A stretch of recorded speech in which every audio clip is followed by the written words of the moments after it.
And welcome back, everybody. Last we left off, our heroes were still an outskirt as they returned to claim the sword, the legendary sword of Um-Durman from the crypt below this village. Upon exiting the crypt, they were ambushed by what was left of Sathmog's cult regime here in Outskirt, led by Quasimund, your nemesis. You guys dispatched this group and then had some time to kind of chill and prepare yourselves for what's to come. And keep people from robbing graves. We did have that long conversation too. No, there has been no stopping of the grave robbing. There has been a delay of the grave robbing. A delay. At least for now. Those plans have been halted. Definitely, contribute to the grave count as well. We kind of killed Draina. Oh, yeah. We had the random demon. Whose spell created it? Mother Gaia. This group has been rather unlucky and unfortunate. It's been unfortunate with all the spell mishaps that have happened here. I mean, we've had deer to numeral. We've had multiple amnesias, and now demon summoning. It's gotten really severe here. The farther this goes along. This one. So please be careful with those spells, crew. Although I don't think there's any doing nothing but casting magic. I'm going to lose my mind again before the end of this session. So now I think at the end of the last episode we reached the end of a day because there was some training that took place for additional spells, and then I think you guys took another long rest. So you guys can make those adjustments and take the long rest as we move on to this following day. But the adventure is yours, my friends. What would you like to do, and how would you like to go about it? Where would we all be meeting? I know at least a few of us went back to the inn. I think Tenumeral and Belthus were staying at Dranith's place, right? Well, Tinny just bought a boat. Yeah, you guys did some serious shopping at the end of last episode. And you guys got a massive rowboat sitting upside down on the back of your wagon now. I got a dog. A guard dog. Which I put the name in Roll20. Elvish. Is this a Chihuahua? It's Terithuan. No, but isn't it Chihuahua? Is it a purse dog? Yeah, is it a little dog? Is it a big dog? What kind of dog are we talking? Like a hound. A hound dog. Okay. Or well, no, not that kind. It's like a medium-sized dog that could bite and hurt people, but like not a Doberman. What do you call those? What are the police dogs, like German shepherds? No, not a German. Not a police shepherd. dog. German Shepherd's pretty big, though. Angie, what kind of weird dog did you have? Wow. It was like a Weimaraner. Oh yeah, I had a Weimaraner once. Yeah. What? Is it a Great Dane? I got one of them somewhere. Great Danes are like really big, aren't they? Yeah. Uh-oh. I mean, if Lucy was standing I think here, her head would be Tenumeral right froze. Tinny froze. Well, she's holding that pose. That would be a really hard pose to hold for me, at least. Come back to us. Oh, there it is. There it is. She's moving again. There it is. Okay, I'm back. Yeah, I don't know. Something like kind of black and kind of intimidating, but not like a Rottweiler. Doberman, then. A Labrador? Oh, what are greyhounds? Maybe a greyhound. Greyhounds are like the dogs that do the races, right? They're like really, really fast. I'm not good at dog. I can see how this might last an extra episode. yes. Dogs for Life is recommending a black shepherd in the chat. And it's very blurry when you try to hold up to. It's a blink dog. It's a blink dog. Yeah, teleporting dog. A blue Weimaraner. Yeah, let's do that. Okay, you got it. So now with your guard dog by your side, we can just say you guys all kind of like meet up in the town square after doing your shopping and resting and learning. You guys see that Tenumeral has finished strapping down the boat to the wagon, probably with Belthus's help.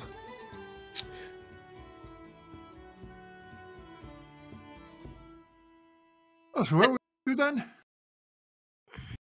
Kalska's playing in the mud with Tinny's new dog. She has no clue what's going on anymore. Kalska's just like in a literal dog pile right now, just screaming and running. Tenumeral, I hope you know this is your fault. I had them housebroken. I had a pet. I had Kalska housebroken. Now look at this. She'd be doing this anyway. She just suplexed your dog into that mud pile. I think he likes it.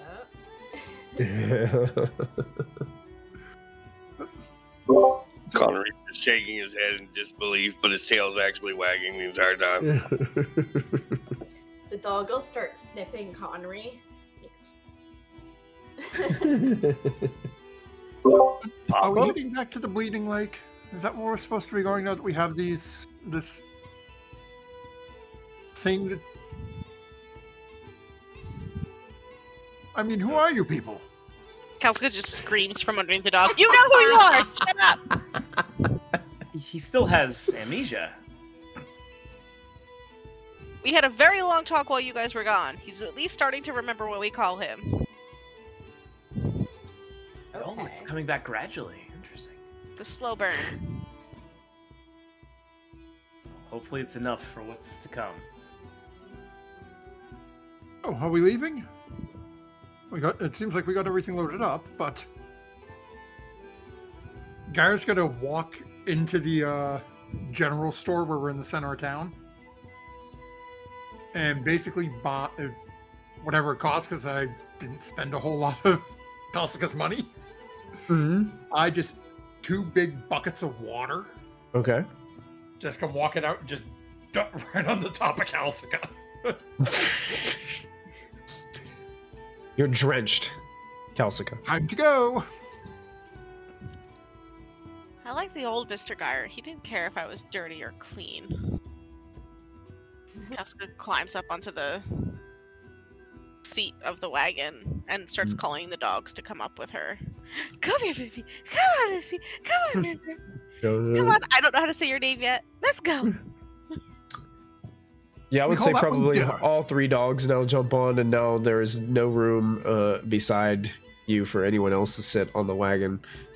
And if they want to ride the wagon, they have to crawl under the boat and kind of tuck themselves in there awkwardly She's amongst all the boxes and barrels and other equipment that you guys have loaded inside. I will hide back there with the dogs. We will all go like crawl under and make a little nest. And... It's like having an old station wagon where you have to just like stuff people in the back.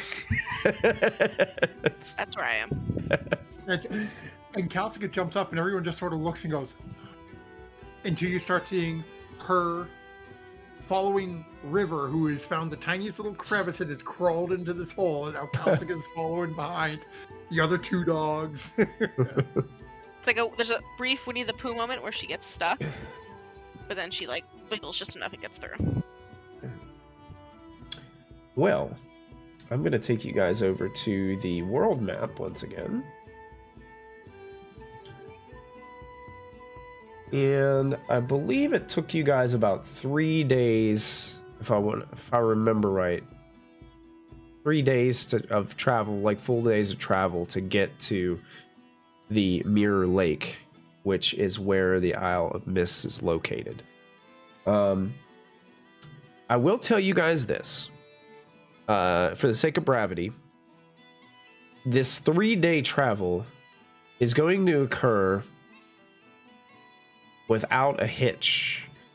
Almost to the point that it's strange to you all how quiet and still everything is for the 3 days that you make your journey.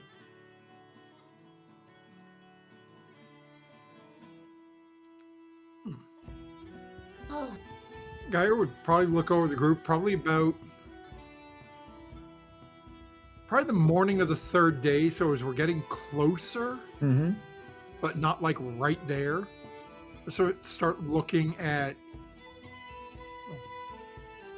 probably more towards Tenumeral, because I know she's the one who's been sort of taking the lead as our pathfinder. Is it just me, or does it seem this is easier, isn't it? Well, we're not having any blood rain, so there's that. No, but I mean that when we came out of my house, there were all those strange people trying to kill us. Yes. And now we've traveled 3 days to a place you all are saying that we have to go to apparently save the world. And we might as well be on a Monday afternoon picnic. Well, he probably wants us to come and bring the sword to him and thinks we can be killed and then he can escape. So we have to make sure we kill every demon thing we see once we get there. How do we know what a demon thing is? I think we'll know what a demon thing is when we see one.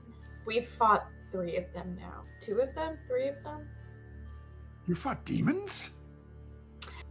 Yes! You fought one too! It fixed your last amnesia before you got the next amnesia. You burned a demon contract. Wait, what about your friend Dranis? Didn't someone say that he was a demon? No, a demon killed him. Kelska's just like laying on top of Lucy, looking like tired. I don't understand any of this. It has been pretty quiet, all things considered. What do you think about that, Balthus? I think you're right that they probably want us to show up. Either that or we killed most of Koth's followers and there just aren't many left to oppose us, but... Kelska's already shaking her head. No, like, no. One can dream. I thought your dream would be to have more people to fight Balthus. Well, I'm certainly open to it if we encounter them. Do you think we'll make it out of this? You people bringing me somewhere to die? Maybe. It's very possible. See, Mr. Geyer, you have 2 choices. You can either go with us to the place where we could die and help us maybe not die and help us maybe stop the thing, or you could just not go and not help us, and then the world will end and we'll die anyway. Yeah. So I mean, maybe delay it a little longer, maybe stop it, or none of the above. But like, this is the bet that you would normally take if you were you. And Guy's gonna give a little look down at Kalska and then sort of just gaze out, still continuing following Tenumeral's directions to get there. Like, that armor's worth almost 750 gold. Armor. Get there. Tenumeral would be kind of playing with her fingerbone necklace, and she would look down and like twiddle with it, and she would turn to Balthus and say, if I don't make it out of here, You have to bring this home to my clan. You'll make it out of here. But the next seer won't have this power. They won't be as strong Well, then we have to without make sure the you get through it. necklace. I wonder if my grandma's still alive. Yeah, it's been a while since you left, hasn't it? Well, we'll just have to go back and see when this is all over, okay? Tinny, can't you use your magic to check on your grandma? Or does your magic not go that far? And if you die, don't worry, I'll cut off your fingers. Her magic goes to like the beginning of time. Yes. Like So like, That's a good Really? idea. Kauska looks very confused right now. Because Kauska fully assumed that Tinny was like checking in like every few days, like without telling us, like when we're going to sleep, like right before bed, so she could like sleep really well. And like just not telling us because it's like it's her magic, it's her family. Like Kauska's very baffled that she never did this. She's just like, "Are you telling me all this time you haven't been checking in on your grandma? I don't even have a grandma, and I would check in on the grandma." This spell when I left. That's a good idea, though. Numeral will now cast Farsight at power level. Whatever. I think it would Power probably Fantasy require a power level 3 because of gonna the say that's gonna range be a you're at. 3, Yeah. right? Oh yeah. Kauska looks at Conry and just goes, "What magic haven't you been using?" Well, I don't have anybody that Jeez. the long distance charges, so So you're using, what is it, Farsight? Is that what it was called? Yeah. Pull it back up here just so I make sure in front of me. Boom, boom, boom.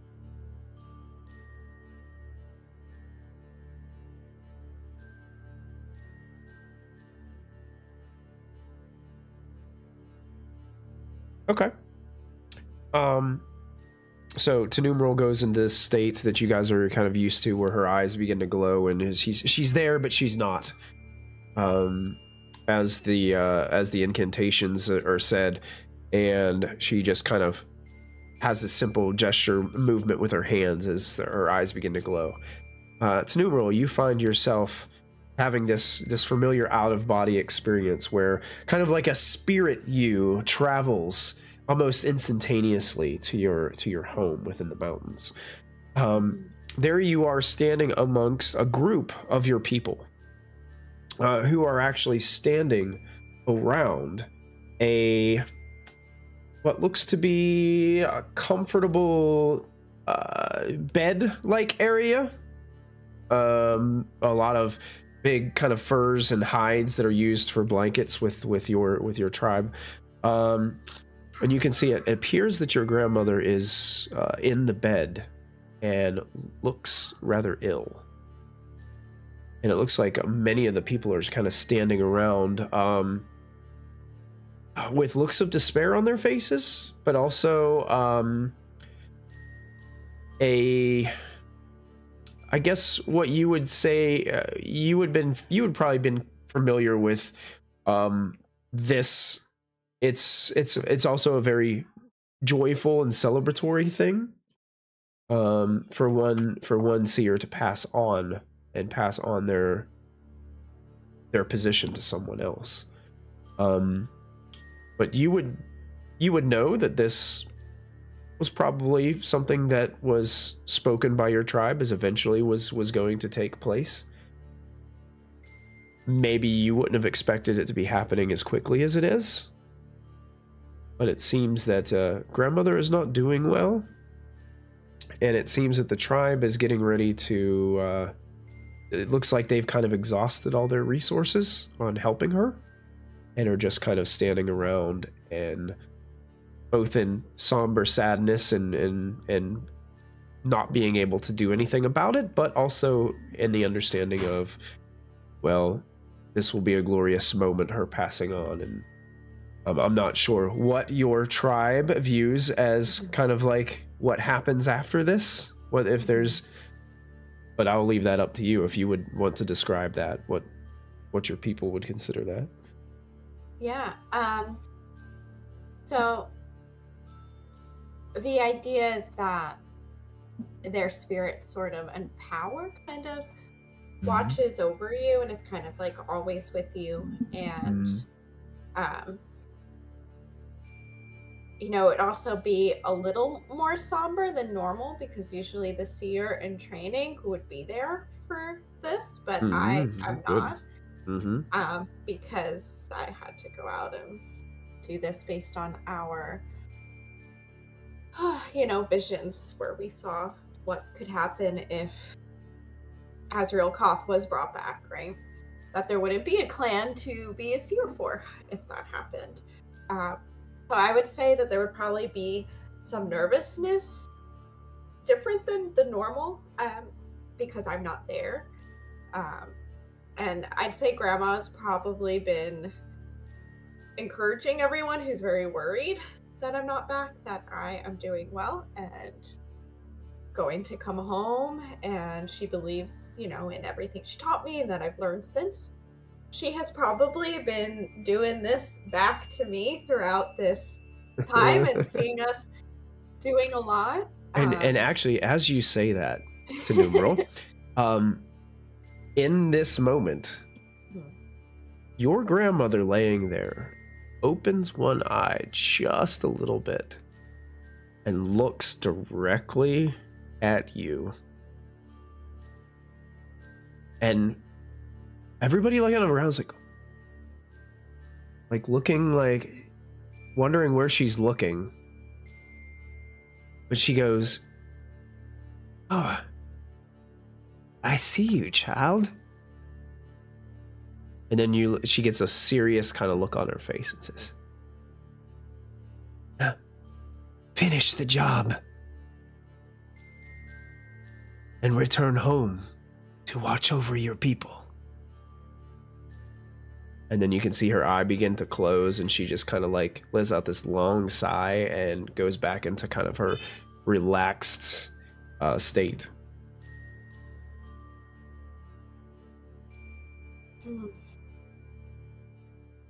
So to Numeral, while this is happening, definitely like a tear or two rolling down her face and her real body.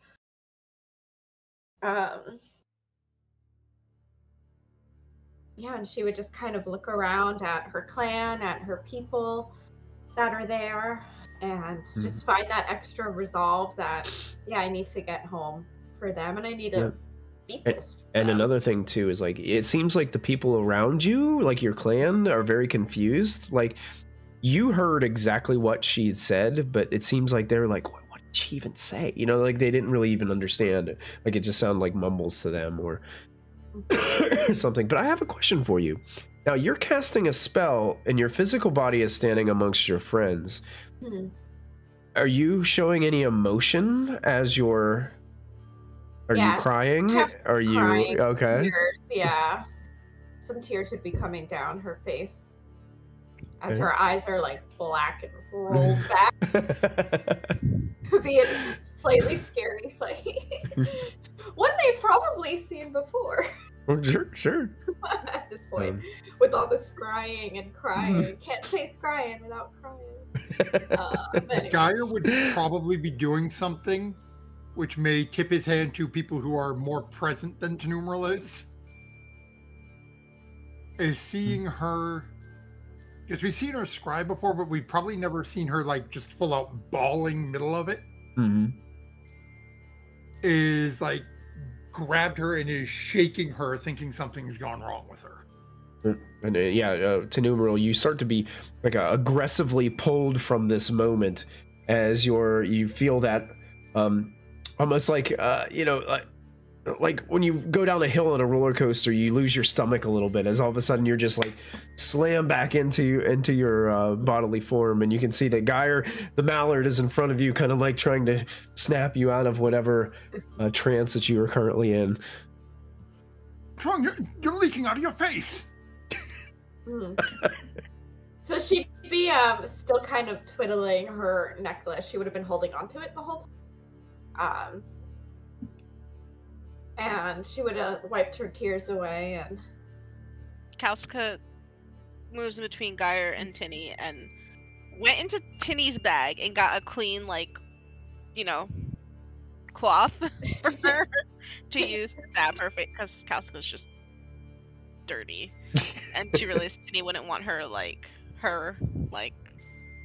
handkerchief, so she got Tinny's from her bag and just holds it up to her and doesn't say anything because she figured it out. But then as soon as she figured it out, Geyer was just like, "What is happening?" So Kalska's just like, "I'm a little too slow. Here you go," and holds the handkerchief up. Where's your black and pouring liquid out of them? This isn't normal. Kalska just looks up at Geyer. Is everything all right back home? Well, my grandmother's not doing well. Usually, seers of her age have already stepped down, but that's why I was being trained. And we've never had it, at least not in a very long time in recent years, a training seer leave the clan, especially when the elder seer is so old. So she's not doing well. We have to win this, and I have to get back home, and if I can't get back home, this necklace needs to get back home, and my finger. Just this one? I already said I would cut off all your fingers. We only need to cut off the one, Mr. Geyer. No, we take them all, give them options. That Or if works you want, too. they don't want, we can sell. Yeah, because not everybody has the same size finger. You want different sizes just in case. One must keep the decollage of the necklace, flowing properly. Exactly. Kalska just looks up at Belfus.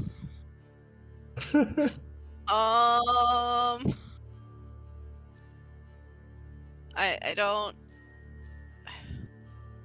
don't like Look, it. it's the shore of the lake. I think we're here. Belfus, you'll actually- take this necklace and my hand back? If you go down in this place, I'm going down with you. So we're gonna have to rely on the mallard. I don't Tinny, trust him. Tinny, you never told us where you lived. I don't think there's a slight flaw in the plan here to be only trust one person. Well, Belfus knows. He found me coming. And if along the- Belfus goes down before you, and then you go down, who else is gonna get your stuff home? But you can't rob them. They don't. Rob your mother. Who would rob an innocent group of people? We would. Mm. Anyway, our only option is to win, so let's go win. Kalska looks at Emerald and just is like, "Look, Tinny, I don't have family or anyone to bring anything back to. If I go down, oh well. But if that really needs to get home, if you don't want to tell us, write it down in your grimoire or something before we go fight this guy, because at that point, I'll mark the map. okay. I'm just saying, Yes. Since Bel- Numeral's been Yeah. the one with the map doing the pathfinding, Mhm. she'll mark a little Work the map up a little bit. Okay. Yeah, spot. you know what? You're right, Dogs for Life in chat. I have been killing a lot of their NPCs off lately. I feel a little bad about it. But just a little. We got Drainip, Albert. Albert's still here. yeah, what are you He doing? actually looks at you and kind of gives you a grumpy look, like you forgot about him or something. He gives you the "I've been here the whole time" shrug. Kalska jumps from the wagon onto Albert's back, and Roughhouse is over there. It's like,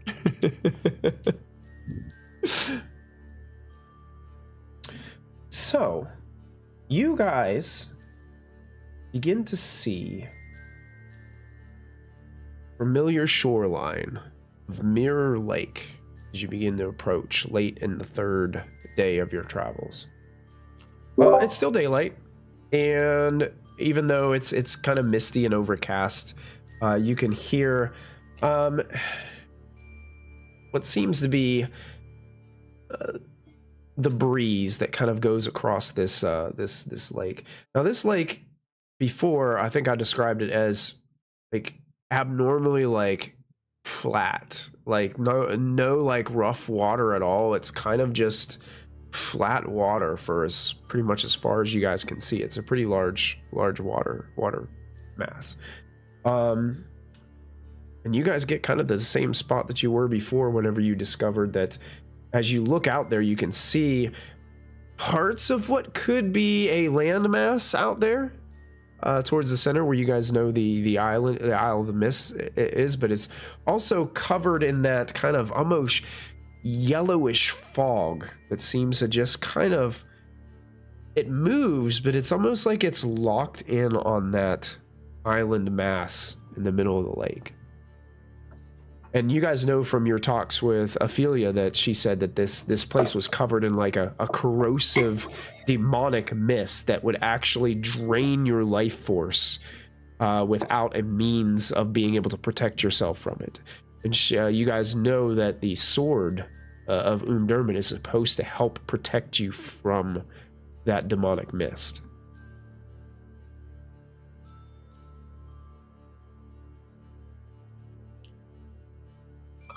Well, by the power of Um-Durman, shall we? Start getting this boat. Yeah, you guys untie the boat from the wagon and get it prepared. Sure. Right.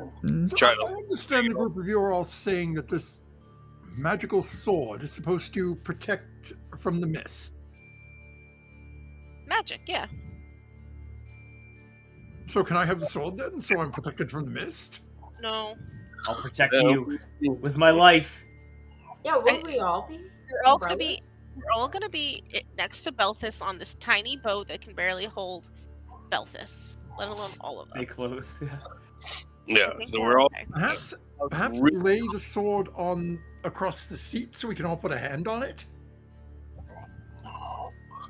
or lay it across the boat and just sit on it. Kalska just slowly looked at Connery, concerned.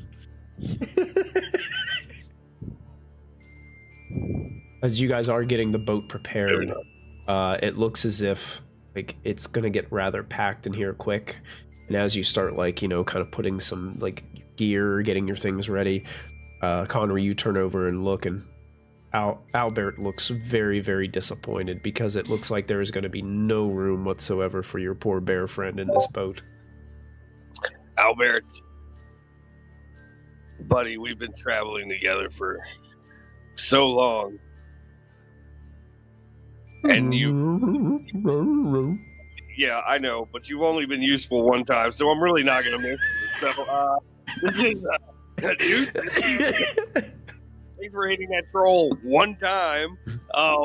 Yeah, for 30 points of damage. I think chat has a really good idea. Yeah, I'm agreeing with chat on this one. What's that? We're leaving Connery, we're taking Albert. Oh, Connery gets kicked out of the boat and Albert goes. Kalska drop Connery into the water. Chat's ruthless. Connery behind the boat. I'm curious. Considering you two are half size, if you were to sit on each other, will you do equal one full-time size person in this boat, or should the duck swim? I thought the duck was full size.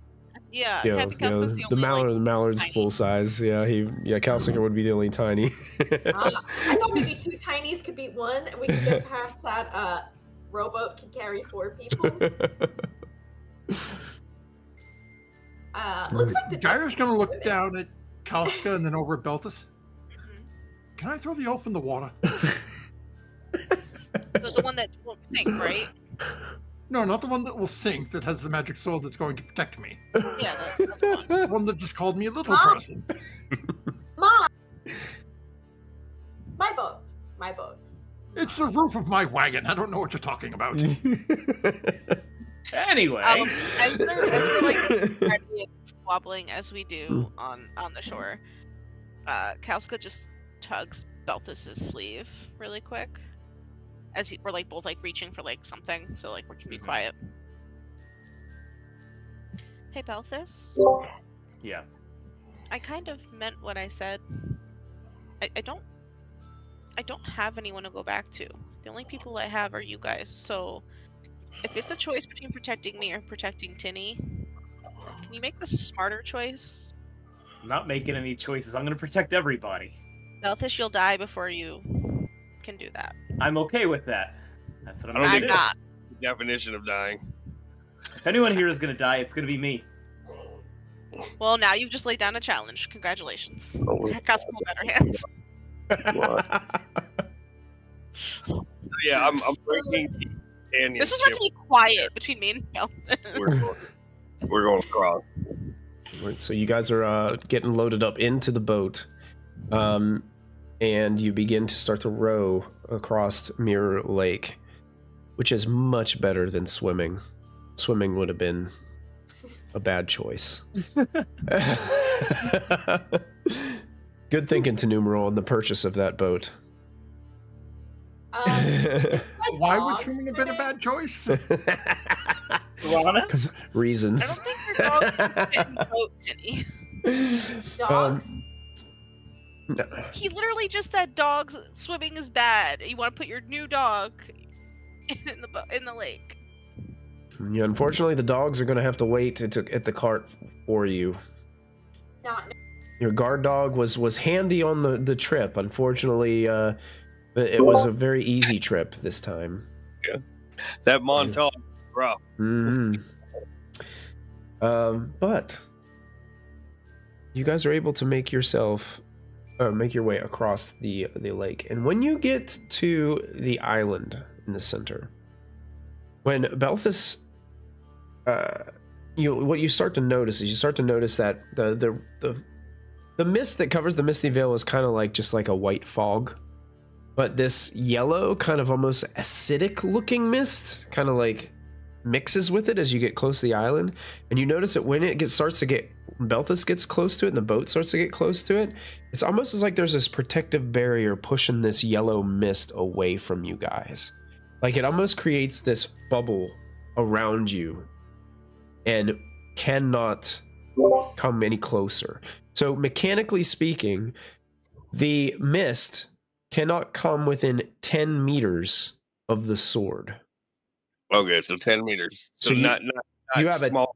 It's not a small, like it's not like super small. It's like a 10-meter big bubble around you guys, and it continues to move in wherever the sword moves. Like it's like this constant invisible barrier that is formed. You guys get to the shore, and the minute you guys start to step out of the boat, and you do notice that it's a very rocky beach. The rocks are like blackened, almost like volcanic rock. The place is just so quiet and devoid of any life. There are no plants. There are no animals. It looks like there is nothing around. You do see, as you're kind of pulling the boat out and all getting situated, there are a few dead bodies lying around on the outside kind of edges of this orb of the mist.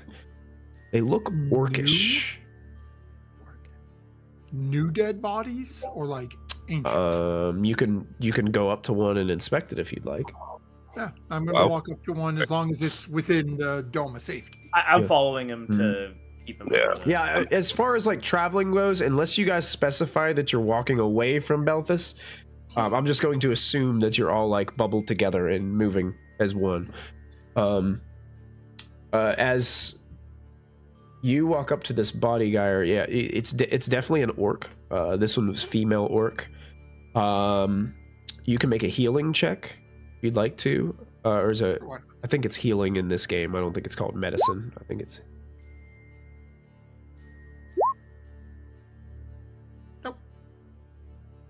Nope. Okay. We might be able to save it.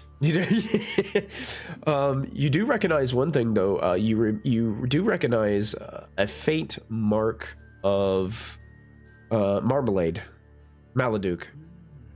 You guys got me calling Maladuke marmalade now. Nice. Look, It's melanoma. it's no, Mark, it's melatonin. Mastication? Marmaduke. Oh. Who's that? I don't know. I think it was one of those the orcs that we originally met back in Bothel's Load. The leader, Margarita. Oh, right, when we brought the rice back.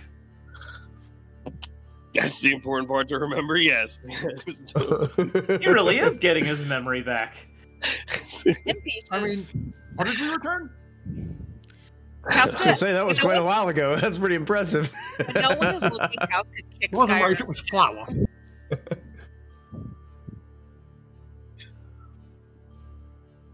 Standing here on this island precipice, whatever this is, Hmm?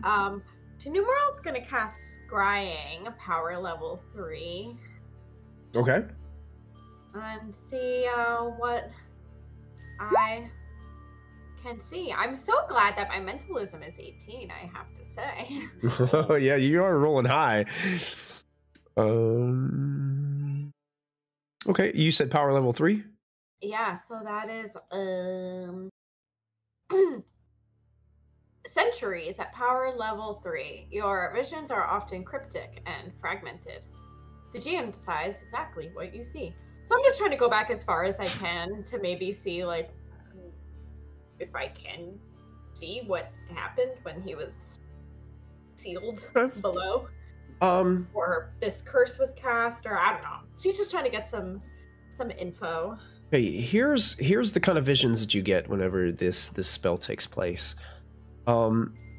You're not sure how far back this is, but you can tell like it's extensively far back because of the types of armor that people are wearing. It's definitely ancient. But you can see what looks, and they've become familiar to you because of all your explorations recently within the Misty Vale. You know what Eladane era armor looks like now. Like you've Wearing it right now. there you go. You've got some examples. You've seen it firsthand in crypts and tombs and on your companions as they raided other people's terrible demon locked zones and things of that nature. Time loops, if you will. You do notice that there's a scene where several of these Eladane looking era individuals are walking into this place, and they're going through halls, and this hall, and they're lit by torches. I mean, it looks very elegant. Like, it doesn't look like a place that would be like a burial zone or a place where they would be holding a demon hostage. Like, it looks like it's like a treasure storage area. And they're walking with these large chests that are like filled to the top with gold and other treasures, and you can see that someone's like walking around with a book and kind of marking the treasure thing, like marking down what is being stored here and where it's going and things like that, and pointing in what rooms they'll be stored in and things like that. Then you get this flash of another time period where you can see a few of these mages, a few of these casters are standing in front of what looks to be a dozen very heavily armored and armed Eladane knights. Like, probably prime aged, best of the best, probably some of the best fighters that they've got. And these mages are walking around and they're doing some kind of ritual on these individuals.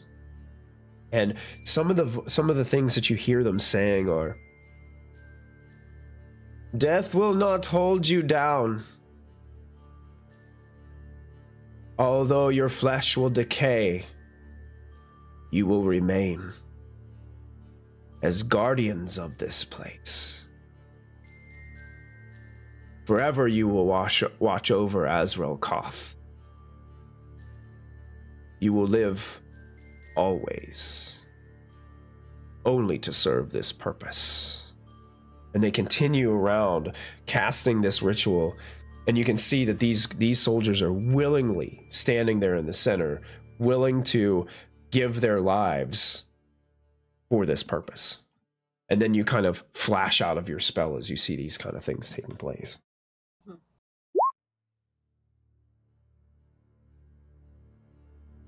Okay.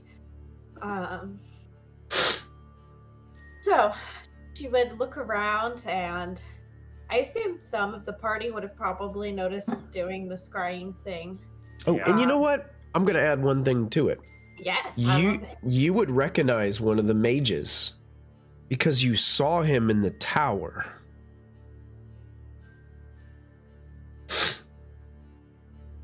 Kato? Mm-hmm. Kato.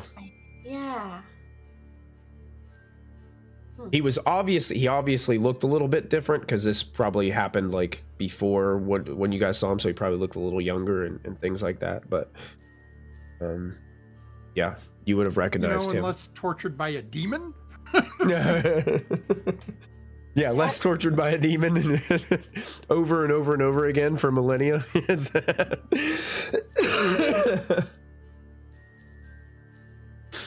Lady Seer, what did you see?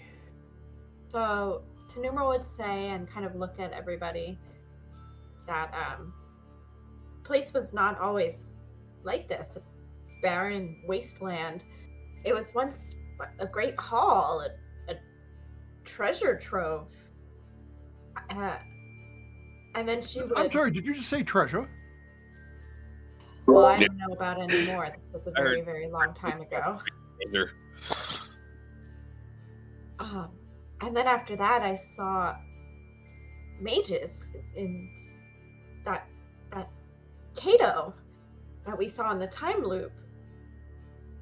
And then she would rehash what you said to everybody about the ritual and all the details. Wait. So let's go back to the treasure part. What about that? Well, no, wait a minute.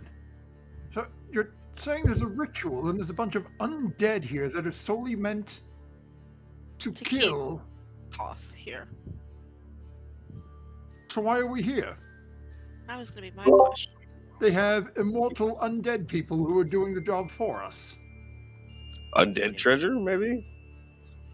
Unless I do Koth like the can idea of carve right treasure. through them. He still lives. Might be worth more than that armor I was going to dig up. I mean, Their immortality is the treasure. Their immortality is the treasure. the immortality is the treasure. I mean, the treasure is the immortality you made along the way.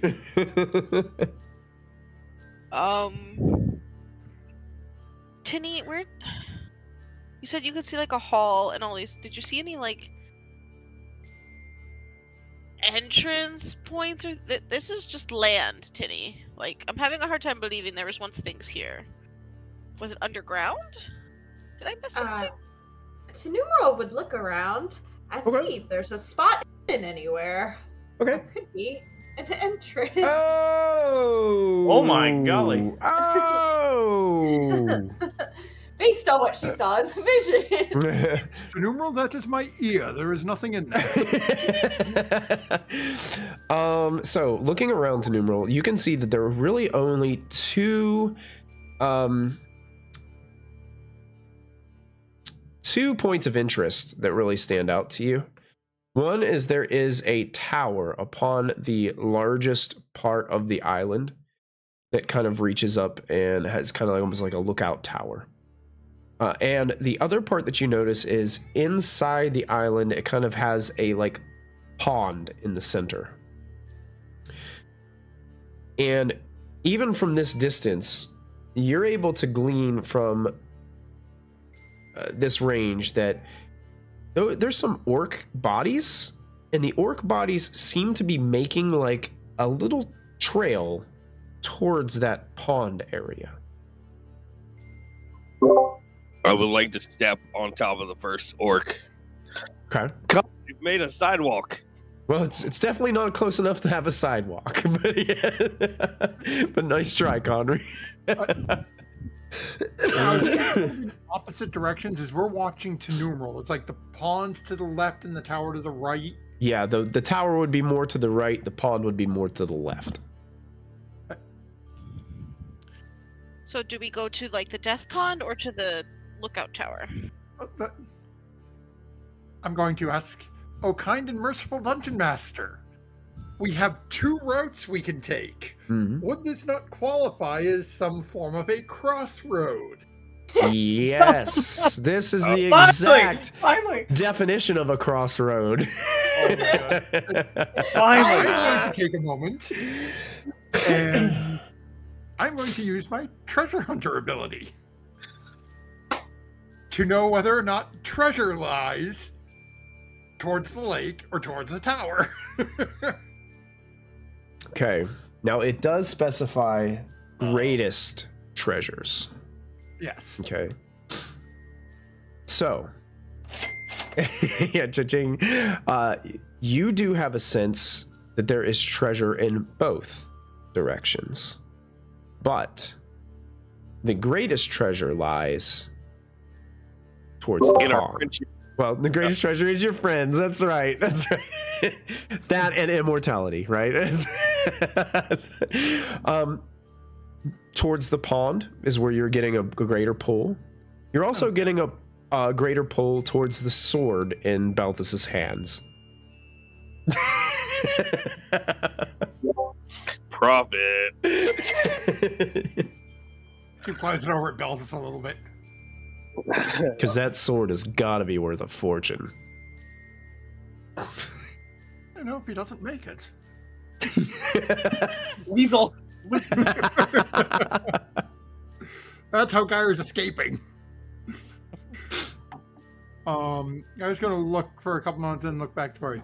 Well, there's more money to be made if we go to the pond. But there is a not insubstantial amount of money to be made potentially in the tower. All right, let's flip a coin. Does anybody have a coin? I have my lucky coin. I gave Geyer all of my money. Can I? don't know if I trust his lucky coin. How? It's lucky. As they're It's like, probably only lucky for him.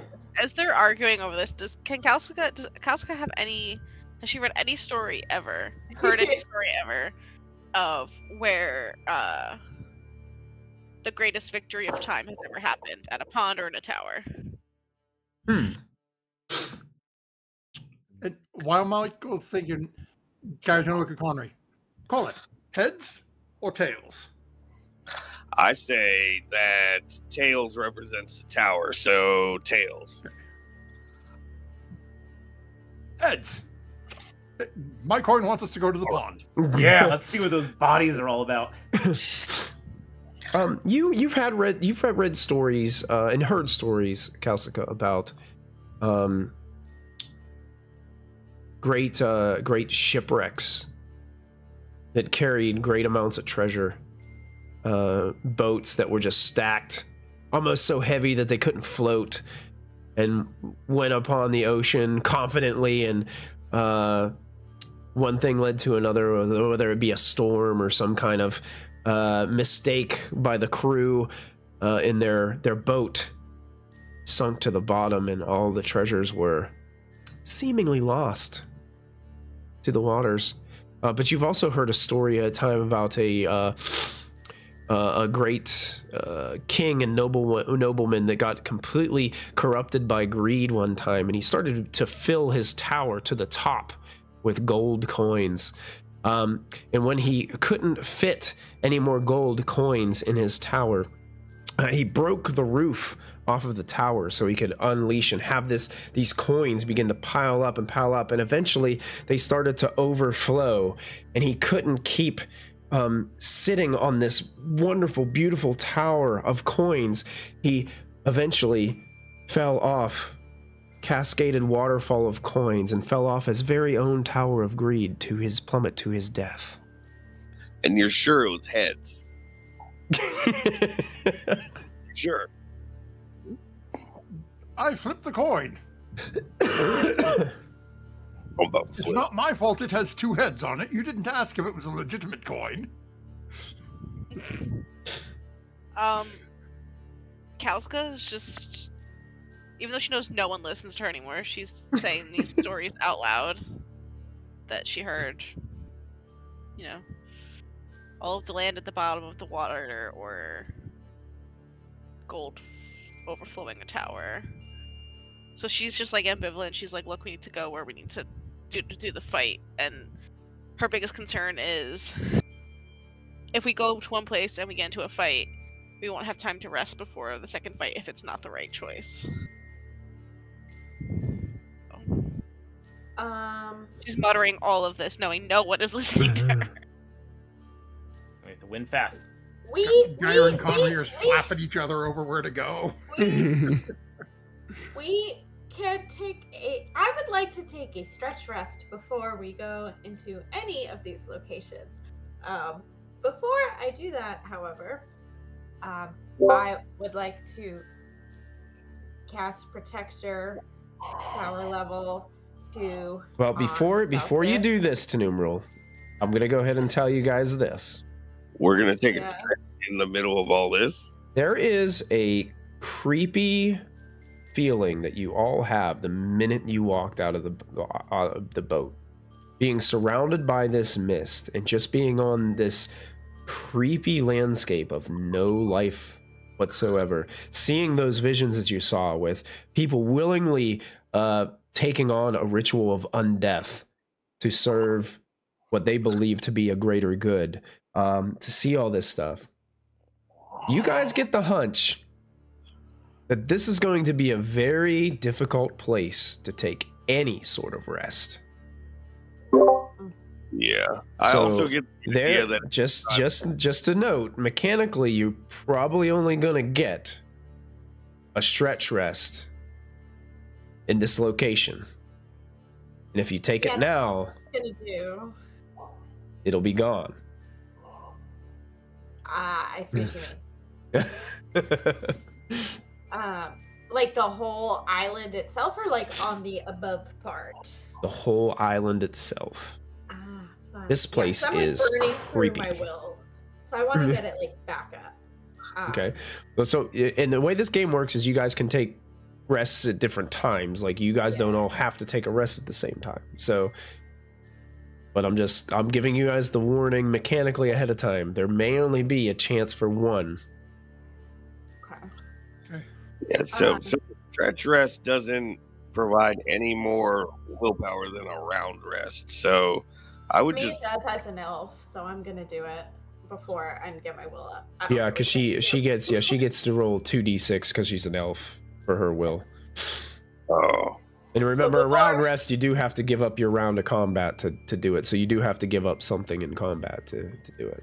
Yeah. But if I summon Birdsong in here, are my birds gonna die because of the aura? If you send them outside the bubble, probably. Does Birdsong say that that it's required to have animals around for them to? Well, no, but birds come to me, so it's kind of impossible if there are no birds. Yeah, there are no birds here. Yeah. Conry summons birds, and they fly towards the island and hit the orange mist and just start dropping. He's single-handedly wiping out the entire species of birds. All right, Belthus has Protector power level 2 placed upon him as Numeral casts the spell. And then... Good, he's a better shield now. I can throw him in front of me. Wait, elves get... And Numeral, you're taking a stretch here, okay? Yeah. Okay. What about the rest of you? Does anybody else want to take a stretch here? Okay. Nope. Okay. So I get I like so pacing around. this is kind of like a 15-minute breather is basically what it is. What would the rest of you guys could still be doing something, you just couldn't really go anywhere and move around too much. You guys would just be kind of like prepping. Is there anything that you'd be prepping or need to do before you guys move on? Sharpening swords. I have a question for the DM for mechanics. Sure. In this lovely world of Dragonbane, Mm-hmm. if I were to dip one of my daggers in the lethal poison we got from Hagra. Mm-hmm. How long will that stay on my blade? I would say till you make your first successful attack. Okay. And after that, it would probably, all that would be distributed whenever you hit. So my heroic companion is pretty much useless on this island. Your companion? Well, being Yeah. able to find a companion. Pretty much, yes. Wow. Sorry, Conry. Yeah, Kelsey, like, you need to This is plot not a that. great place for somebody who's nature-based. Everything here is dead, Conry. It's all dead. Just because we got 15 minutes and I'm curious, Gyra's going to spend it fishing off the side of the shore. Okay. I think the fish are dead too.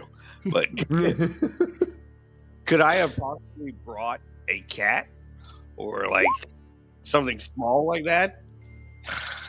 Oh, gracious DM. I thought something. Like it says, my options are cat, dog, a fox would have been small. It would have had to been really small to get it on. Like, if it had to be smaller than a dog, because you guys couldn't bring the dogs. Mouse? It could have been like a mouse or a squirrel or something like that. Oh my Something god, that please. size. Squirrels in his pants. A rat. Dogs for Life suggests in chat. Oh my god, a kitten. No. A ferret? That's not on it. Yeah, the only things on the list are cat, dog, and fox that are small. Oh, you can make up one that's not on the list. I'd be okay with that. Okay, And- squirrel, rat. Use the cat stats, I guess. Yeah, you could just use the stats of another creature that's similar. A spider monkey, says Dogs for Life. Or just a regular spider. Brown Oh. recluse. No, Nikki will kill me if I try to use a spider. Mm-mm. Nikki says rat. No spiders. Rat, please. I use a rat. Okay. I will allow you to bring a rat. Since pretty much all your other spells are useless. I need a hole for my rat. Okay. So you have a rat companion, and it looks like Guy, did you make a roll for what size fish you were able to catch? No, I didn't know if you wanted me to because of where we were. I didn't really expect to succeed. Yeah, I mean you can make a roll and what kind of fish it is. Okay, let's see. I think there's some rules in there under the fishing that tells you what kind of or how big of a fish you catch. Just pulling it up so I can. The mutant fish from The Simpsons. Where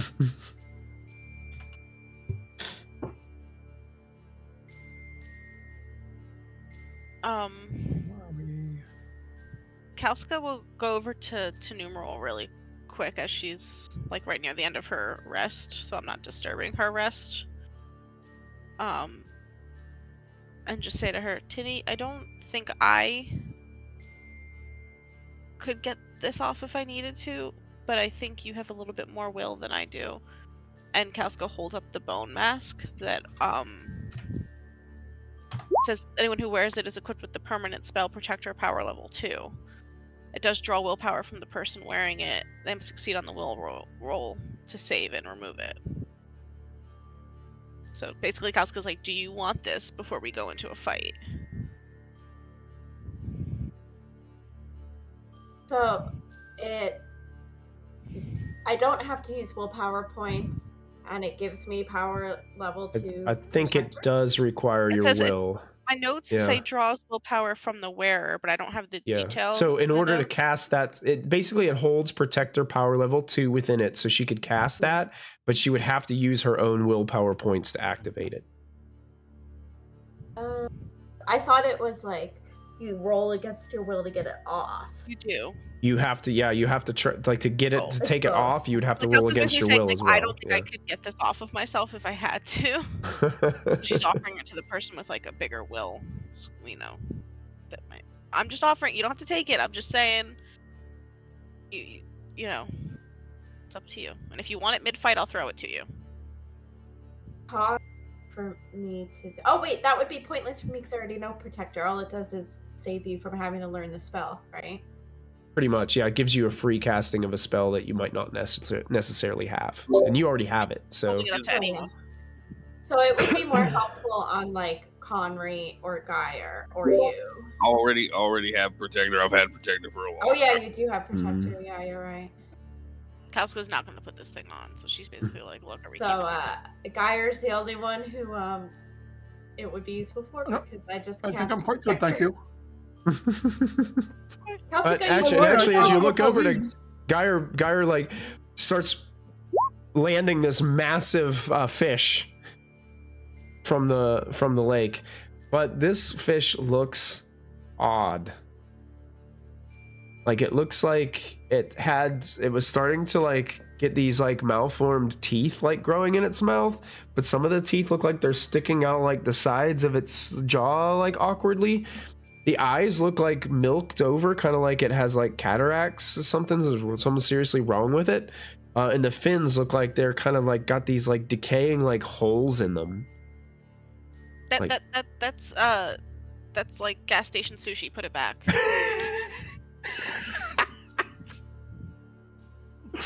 I happen to live in South Carolina, where gas station sushi is quite tasty. Thank you. Hey man, we do good at our gas stations. Geyer is going to leave it on the. It's just going to take. I think this is technically Belthus's fishing pole, but Geyer has stolen it. He's just going to basically walk home like Andy Griffith with the fish hanging off the back of it when we're heading to the lake. Just like wobbling back and forth on the end of the fishing line and shit. I needed bait so I could catch the bigger fish at the other place. Oh. I mean, this is pretty big, so whatever I'm catching over there better be. Clever. Worst case scenario, we can feed it to Conry. Well, Conry, were you just putting that in the chat so that we can see the Protector, or did you cast it? Okay, I just wanted to make sure I had everything. That was just in chat. Okay, gotcha. All right. So you guys are heading in the direction of the pond? Yeah. After Tanumral's arrest? Okay. So you guys head to the pond, and it is as still as the rest of the lake, but the water is very clear as you guys walk up. Like you can tell it's like pretty deep, but you can see to the bottom of this water source.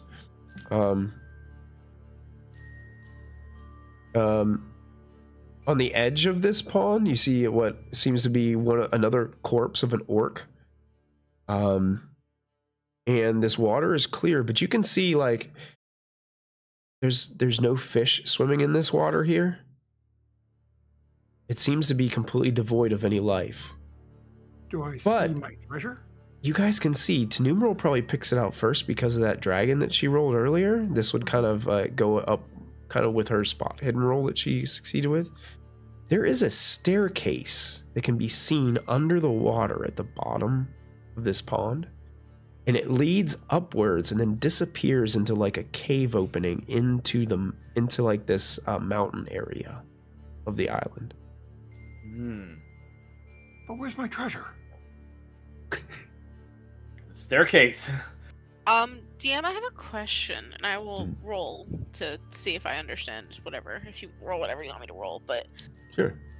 These orcs, you said that their bodies were leading to the pond. Mm-hmm.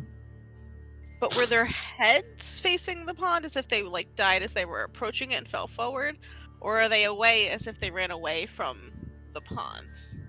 It's a little bit of both. Like it's They they kind of fell over wherever. Part of me was thinking this was like poison and they drank it and like, as they. Can I check the water? Because you're saying that guy's sort of looking at the lake the same way. Is there a way I can sort of test the water, see if it's okay to swim in? Sure. You gonna put your hand in it? I'm gonna put my foot in it. You foot it. Your webbed foot? Okay. Kauska takes out an arrow and like dips like the feathered end of it. Okay. Feathered end of the arrow? Okay. It just gets wet, and you pull it out, and it just like drips some water. It doesn't sizzle. It doesn't like start bursting into flames or something. It doesn't do any of that. Guy's gonna kick and splash with his right foot a little bit. Right foot. It's a little chilly, but other than that, it feels like water. I wonder if the orcs simply succumbed to the mist. They didn't have this with them. Oh, but yeah, maybe they were running to the lake trying to get into the water before they died. That Possible. makes sense.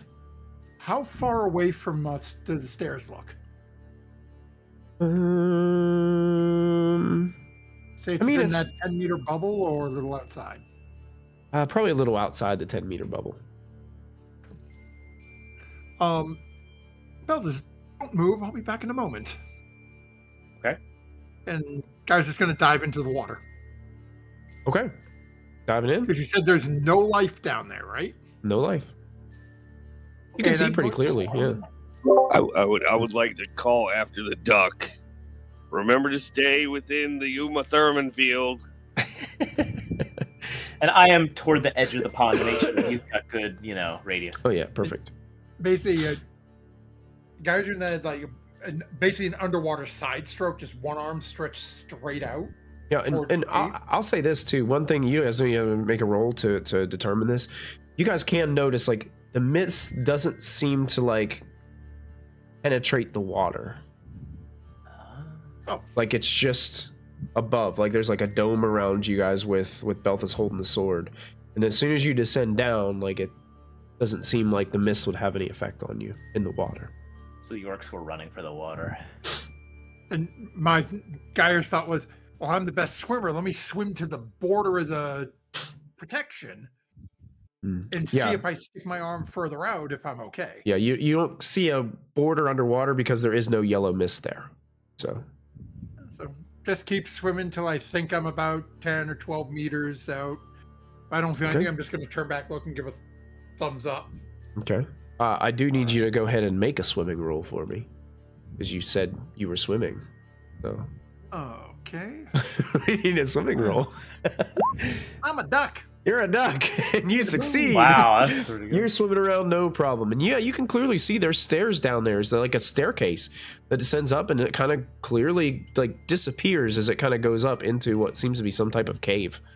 Can I tell how far up it is before it breaks the surface? Seems like it's the same level on the opposite side as what is on this side. Okay. So it's almost like kind of like you gotta like swim down and then swim back up, and you'll come back up inside. What was that movie that I saw the other day where people had to do that? There's a lot of them. Yeah. Like the water level's equal on both sides is basically what I'm trying to say. Finding Nemo. Finding Nemo? Geyer will swim back up, stick his head out. Water's fine. The stairs come up, it's about the same level. So, swim well. Good luck, everyone. And actually, Geyer's going to crawl out, go into his backpack, pull out the 10 meters of silken rope he bought. Okay. Tie it around Belthus's waist like a belt.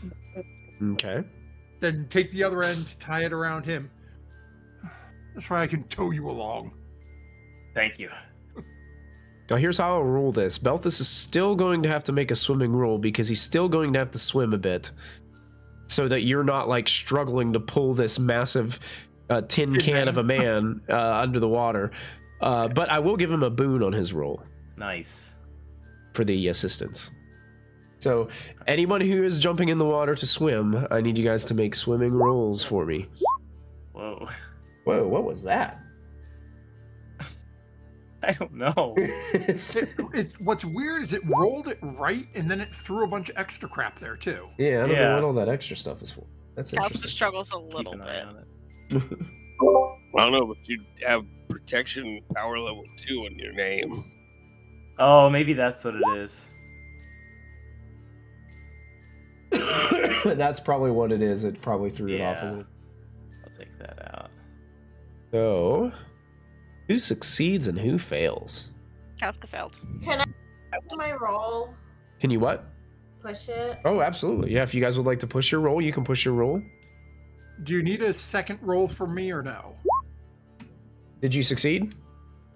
No. But I who, did me? extra work. Yeah, this would be an additional roll. Okay. I'm not gonna push it. I'm gonna deal with whatever water goes up my nose.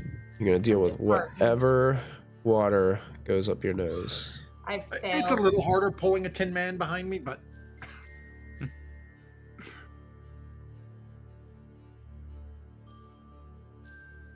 How the heck did you do it? Your swimming's 13 now? Yeah, I've been working on it. Mine's 10. I thought that Wow. was good enough. Every time I- Apparently not.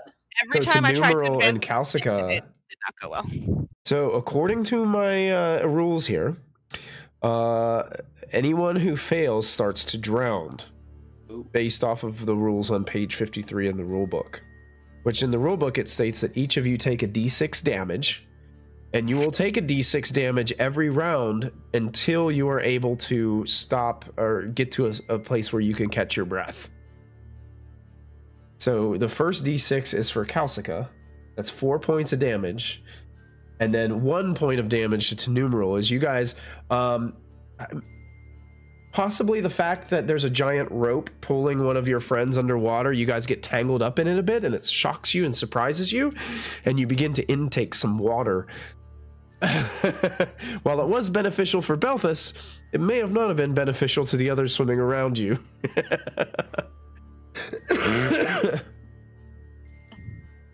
How long will it take us in terms of rounds to get through? All it takes is one successful swimming roll. So it's not a far swim, but you guys, the rest of you, Connery, you guys can kind of start to notice like rapid bubbles and panic coming from Calcica into Numeral under this water. Is Calcica's bubbles significantly smaller than Numeral's because of her? Right. Well, I would say it's hard. The sizes of these bubbles are all just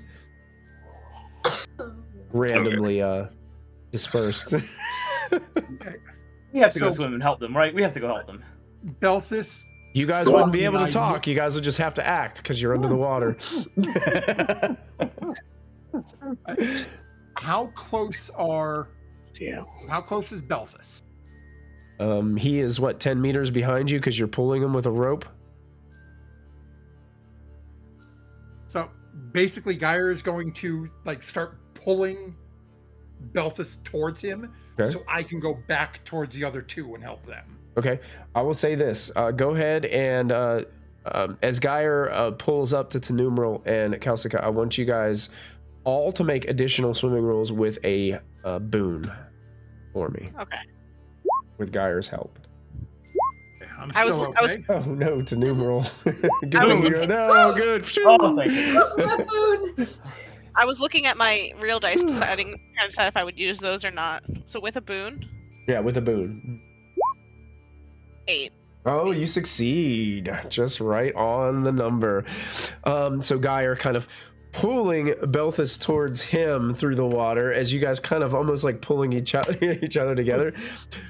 Geyer swims back a little bit, Belthus, and you turn around to see that Geyer is just kind of grabbing both to Numeral and Calcica and just starts rapidly kicking his webbed feet. And you can see this mallard can move in the water. For an old mallard, he can swim.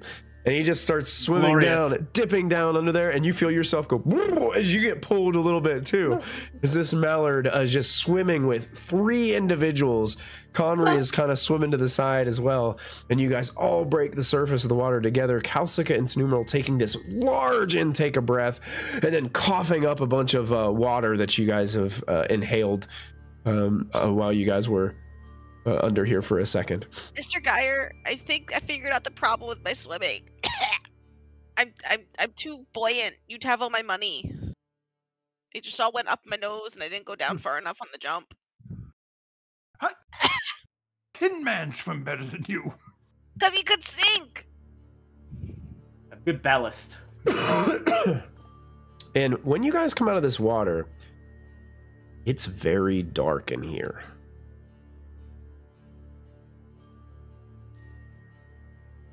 Can we see anything or is it pitch black? I would say the only light that you can get is kind of from below you, where you can still see the light from the outside, like trickling through the water and like tickling the staircase down there below.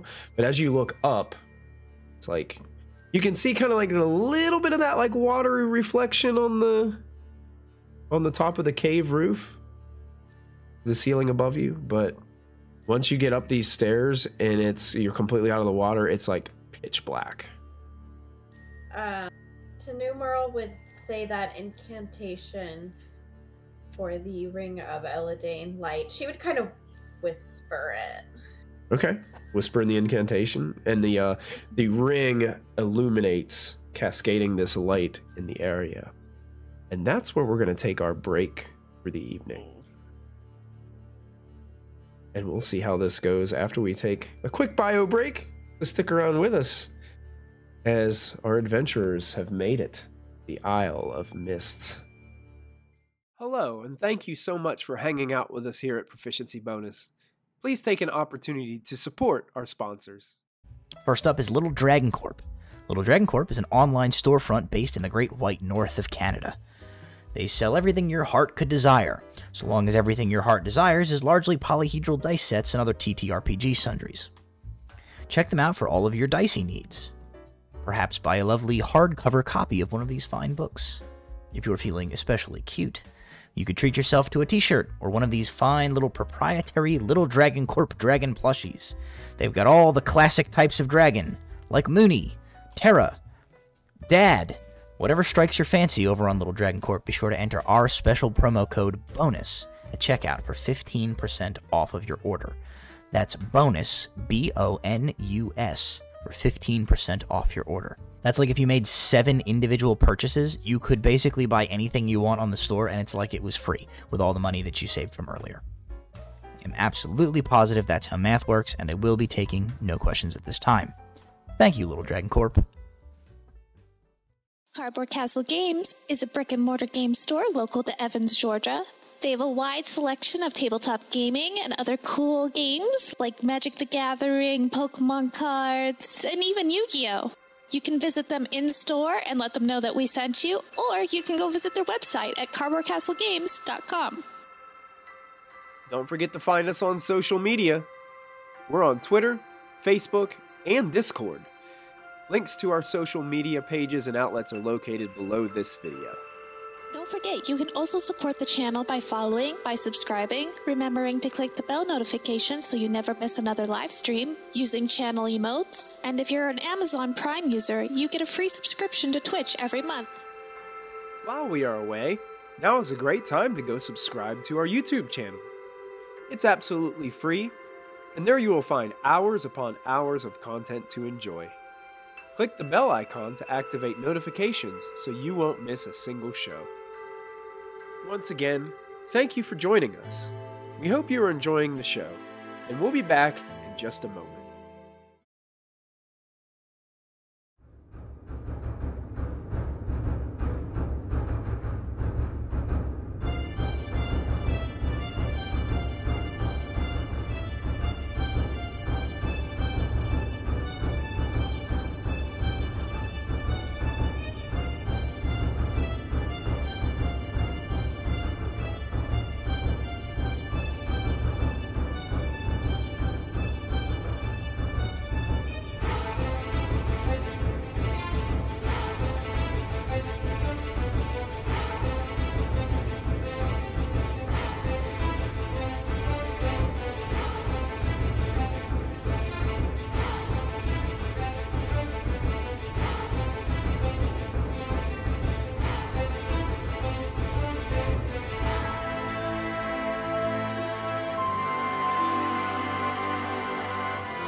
And welcome back, everybody.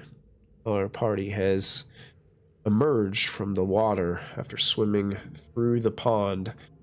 And now they have found themselves at the top of this staircase. And at the top of the staircase, as Geyer casts light as well, light now coming from Tenumeral's ring. And Geyer, you guys can see that there is a crossroads. There is a cave. What seems to be some kind of natural cave. It goes to your right and to your left as you enter. My cat is extremely upset about something.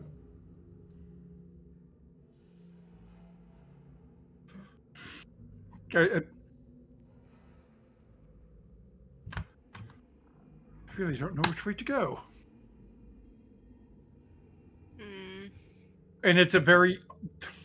You use the words, obviously it is. He's trying to tempt me!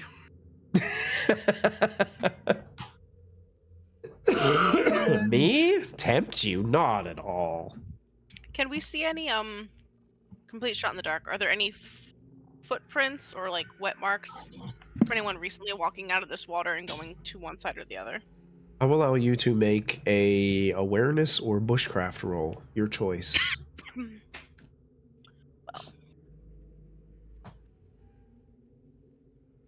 I succeed. You succeed? Mm-hmm. Okay. You do see tracks. It's like multiple individuals. Mm-hmm.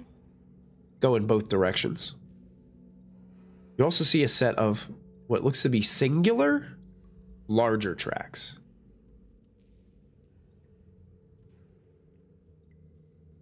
Both directions. Singular, larger tracks in both directions, and yeah, smaller groups of tracks in both directions. Yeah. Okay, so we still have no clear direction. Well, I guess the good side of that is that it means no matter which way, there's probably going to be somebody to get into a fight with. Or maybe it just means that there is no wrong answer, because maybe it all loops back around on the other side. I'm going to use Treasure Hunter. Okay. All right. So this time putting Belthus directly behind me so I can sort of ignore that pull to steal his sword. So at putting myself in the direction of Geyer on this map.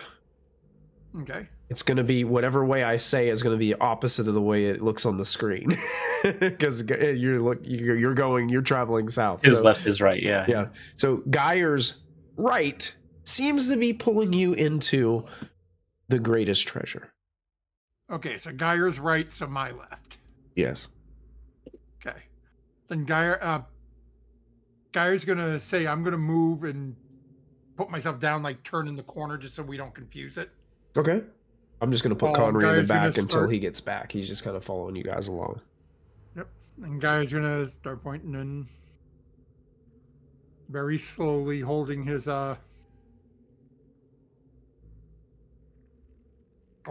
amulet out for the light source and just sort of trying to be as quiet as possible. Okay, sure. If you guys are trying to be quiet and you'd like to make sneaking rolls, you can all try to make a sneaking roll. This is not going to go well. Wasn't terrible, Belthus. Yeah? Wasn't terrible. Not good, but... I still had my boon marked, but without the boon, it was still a 6. So I still 6. Foundry, we're in the tunnels and we're trying to sneak through, and Belthus tripped on a rock. If you want to roll sneaking. Did we lose numeral? Wait. Did and just kicked the rock and made a big metallic sound, but you guys can still roll. Tipping mode. Yeah, I mean, what if it only attacks the thing that makes the noise? It's the thing about Belthus is like you guys know like. Normally when he's just like walking around, you don't really notice it. But as you're trying to be quiet, you notice all the little clingy clangs. Like it just happens. Like it's just natural. You wearing all this metal, it just happens. No, sight of any enemy, or are we just sneaking around to sneak around? They're just sneaking around to sneak. Okay, well, I'll add mine. Okay. Guy who's hunting treasure. Belthus is the only person who's really making any noise. It sounds like a singular person kind of walking through these caves. Geyer, you reach another crossroads. Oh. There's a cave that splits off to the right. You're right, Geyer's right, and a cave that splits off to Geyer's left. Like a Y in the road, fork in the road.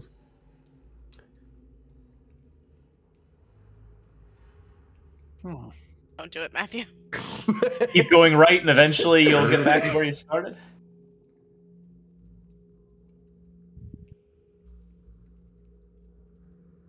Can I look for tracks down here? He does it again. Yeah, to the right. Like, Belthus is making sense. You feel like there's treasure this way.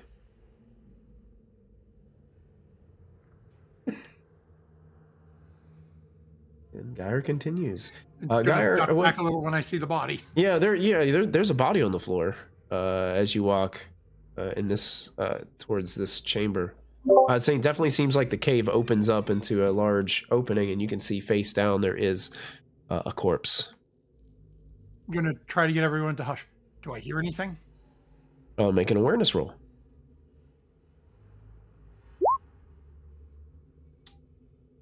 Stop for a moment. You just hear dripping water from a cave. My duck friend, let me go look at this corpse and inspect it, because your medical background is lacking. I don't care about the medicine. Tired, not hearing anything, is going to run in and start just rummaging through the body. Okay. Yeah, well, actually, when you get closer, it's clearly missing most of its fleshy bits. It's a skeleton basically wearing rusted chainmail in front of you, lying completely on the floor. Lying beside it is an old broadsword. Looks like it's still in pretty good shape. Like it might be able to be utilized if anyone would like it. And it appears that this individual wears a very, very nice golden ring on one of the skeleton. Oh, you pop it up? Immediately when you pop off that ring, something happens. What? A blue glow emits from the skeletal body as something starts rising up out of it. I'm going to show you what that something looks like. I'm going to put the token on the map first. So there is the token, and I will show you what this individual looks like as soon as I find my little handy. Oh, there it is. Go to players. Everyone, there is a ghost that appears hovering above the skeletal corpse. Looks kind of like a younger lad. He's holding on a ring proposing to us. Yeah. Will you marry him, Connery? There you go. Does he look familiar to any of the young men I saw in that vision being undead? Good question. But no, he does not look familiar to you. But he does look like he is wearing similar garb to Ophelia's Shadowleaf and some of the other Eladanian knights that you guys have had contact with in the past. He looks directly towards you, Geyer, as you hold this ring in your hand, and says, "My name is Kadau, of the Keepers of the Immaculate Flame. I came to free my beloved Tuviel and defeat the wicked sorcerer, Azrahel Koth. But here in these caves I met my bane, the malodorous sea demon, Akre. The demon must die for me to have peace. Give my ring to your best fighter and slay the demon. This is my final wish." Connery kind of looks down at the skeleton and sees how old it is, and then looks back up at Kadao. How long have you been dead? A bit rude. The ghost looks in your direction, Connery, and speaks and says, I've been trapped by these cave walls for far too long. I have lost track of how long it has been. Please, help me. You died to this beast. Do you have any advice for doing combat with it? Any weaknesses? Does it like to eat metal men?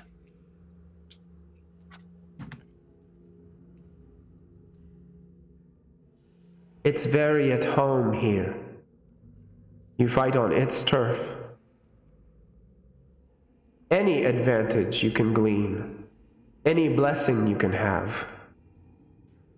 And he in particular looks at the ring and looks at you, Geyer. Will be beneficial. How can it help us? What does it do? Do you give me your word? Will you do this for me? I will give you my word.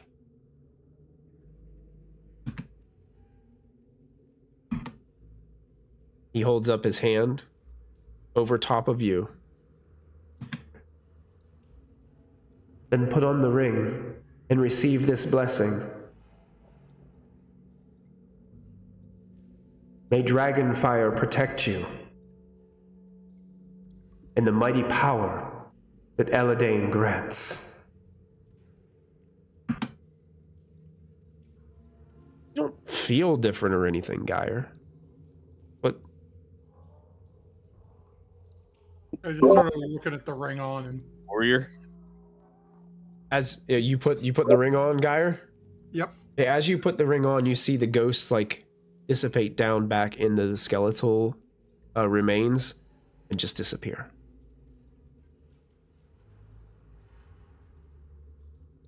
It doesn't look like it's worth all that much, but at least he's gone.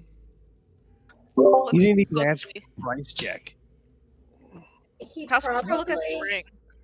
I offered him my word for it. he probably cast Protector on you. Dragonfire protect you. Mechanically speaking, Geyer, you can now see in the dark without a light source. And you are completely protected against the island's evil mist. Okay. So Geyer can now jump ship at any point without an permit. See you guys! I don't think Geyer knows that, let's just be clear. He just can suddenly see a little bit better in the dark. And he probably thinks his eyes have Realistically, with the 2 light sources, I probably don't even notice that yet. Yeah. You can kind of Just see, walking like, away. as you're looking out in the distance, you can see where your light would normally start to like dim out a little bit from your spell. I mean, it seems like it's broad daylight down there. I mean, I think my eyes are getting better. After, Nothing happened at my age. after the ghost like floated back down to the skeletons, mhm. the numeral would kind of grab her necklace and say, "See, the spirit can stay and protect you with where the bones are." And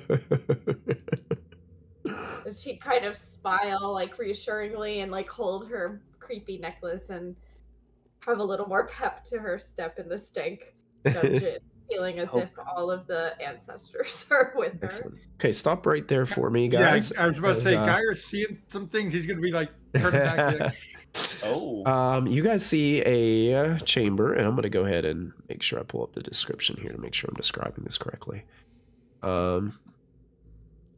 This natural cave seems to like open up, and there's a heavy mist that floats over bluish black water.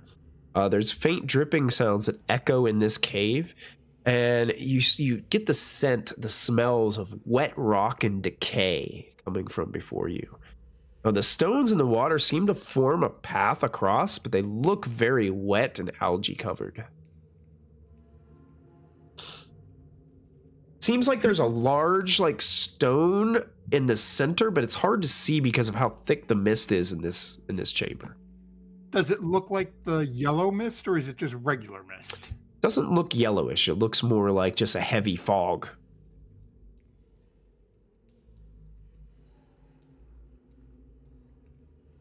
I'm starting to push past everyone to get into the room.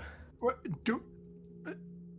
Elf woman, do you know anything that can, wind related, that could make wind enough to clear the fog? Well, you see, that's in my book, and it will take me a little while to do any gusts of wind, and I do not. I can't quite remember exactly what that spell is, so right now, no. Nothingly unhelpful. Kalska, do you have any ideas on how to remove the fog? Run through it and hope for the best. Shall we? Gyro versus arm. Well, Belthus, you moved ahead, right? And Yeah. Belthus, one thing that you would notice too is Um-Durman doesn't seem to be pushing this mist away. It's just kind of cutting through it like it normally would.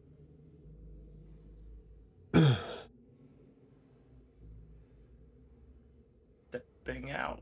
Oh, you gonna go over on the rocks? Are you going slowly, Belthus? Or are you trying to just okay? Nudging ahead. All right, I need you to go ahead, and as you start to step on these rocks, they are very slippery. I need you to make an acrobatics roll for me, please. Oh no! Would you like to push that roll? Yeah, I'm. Can I try to grab him? I'm gonna try to.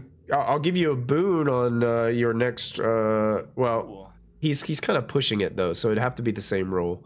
Yeah. Okay. And he already committed to it, so I'm gonna say he has to go for this first, and then on the next turn you could try to grab him. I'm disheartened that my calisthenics have not made me any more nimble. We're good now. There you go. Okay. Now you slip a little, but you're able to catch your balance a little bit, and you think you should be able to get across these stones if you keep on going. And right there, I need you to stop. Okay. Because you almost slam into something that feels like stone or rock. You slam into something, and you see this face come out of the mist. Looks like a massive, large crab, standing in front of you. And I will show you I'll show you what this thing looks like as it stares directly at you. Bro, was that a Maui reference? And it holds out its arms and has these two massive crab-like claws on the sides of it, and it immediately looks aggressive towards you. So I'm gonna pull initiative cards, and we're gonna get this on a roll here, as you guys have discovered that there is something lurking in here. Belthus. I am going to use my ability. Oh, to pull two cards and take the best? You got it. I will add you to that turn order here, and just let me make sure. Turn order up. Hope I can help Belthus out here. We're gonna add turns here. I'll give Geyer an extra turn. I'm gonna add a turn for Belthus, and I gotta double check the stat block here. Ooh, number of PCs -1. Ouch. 4 turns here. Oh no. Double check, yeah. 1, 2, 3, and 4. Let's shuffle these initiative cards really quick. Let's deal them out. Ooh, looking good for numeral, but not for everybody else. Geyer, your best is a 6. Taking the 6. Take the 6, yeah.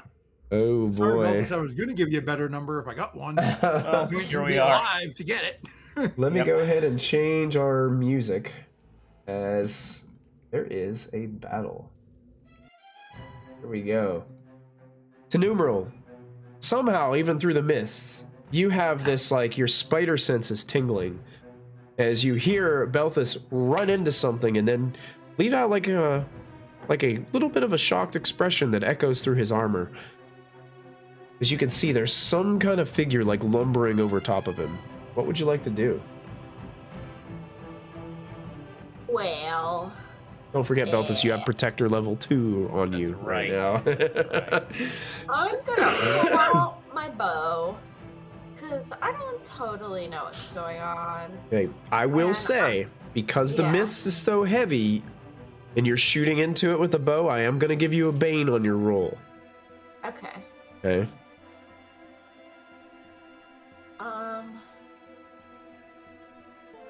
I'm still gonna give it a shot because I also kind of want to see like what happens. Can I even hit it with an arrow? Like, what will happen with this creature? So I'm gonna give it a shot, Okay. and I succeed. Still. Succeed. It is going to try to use its next turn to dodge. Ah, okay. Let's roll a d20. I need a 15 or better. And a dragon. Your shot misses as it ducks out of the way from the arrow. Stinking creature. Is an advantage for the crab. Sorry, Belthus. What was that? Sorry, Belthus. Oh, I tried. I couldn't hear what David was saying there. His mic cut out on me. I said, don't forget to write that as an advancement mark for the crab. Oh yeah, definitely. For the next party I take through this campaign, right?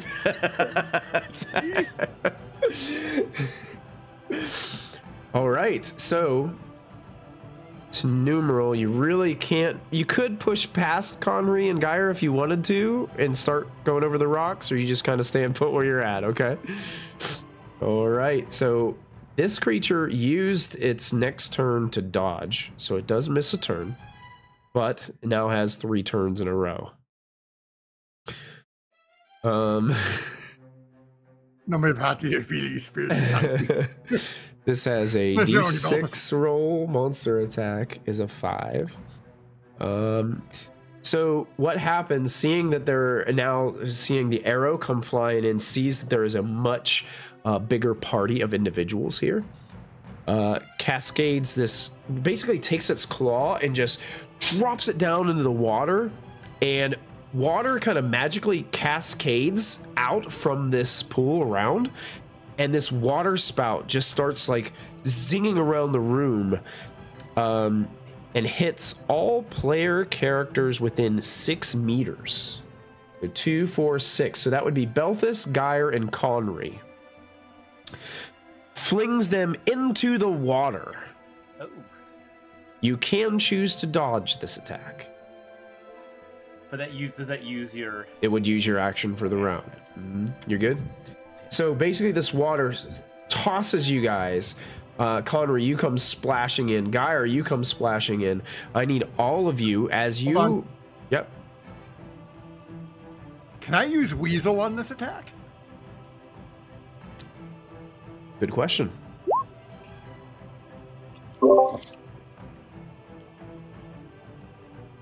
Oh. No effect against area attacks. Never mind. Oh yeah, this is an area. Yeah, this is area attack. So yeah, it would not succeed there. So yeah, you'd be able to do. So Like here, what take 2 attacks. what I need you guys to do is when you hit the water, you realize, wow, this water is much colder than the water we just swam in. Like really cold. I need all of you to roll bushcraft for me that went in the water Oh, no. to avoid the effects of very, very Oh. cold water. Oh, Belvis. Oh, Geyer. I do prefer. What's that? I'm gonna push this because I'm used to swimming in cold water. Is that going to help me? Apparently, no, I'm not. I couldn't hear you guys were talking over top of each other, so I couldn't. So, Have the optional item of fur. boon to a bushcraft for resisting cold. Go for it. Yep, you get the boon for that. Yep.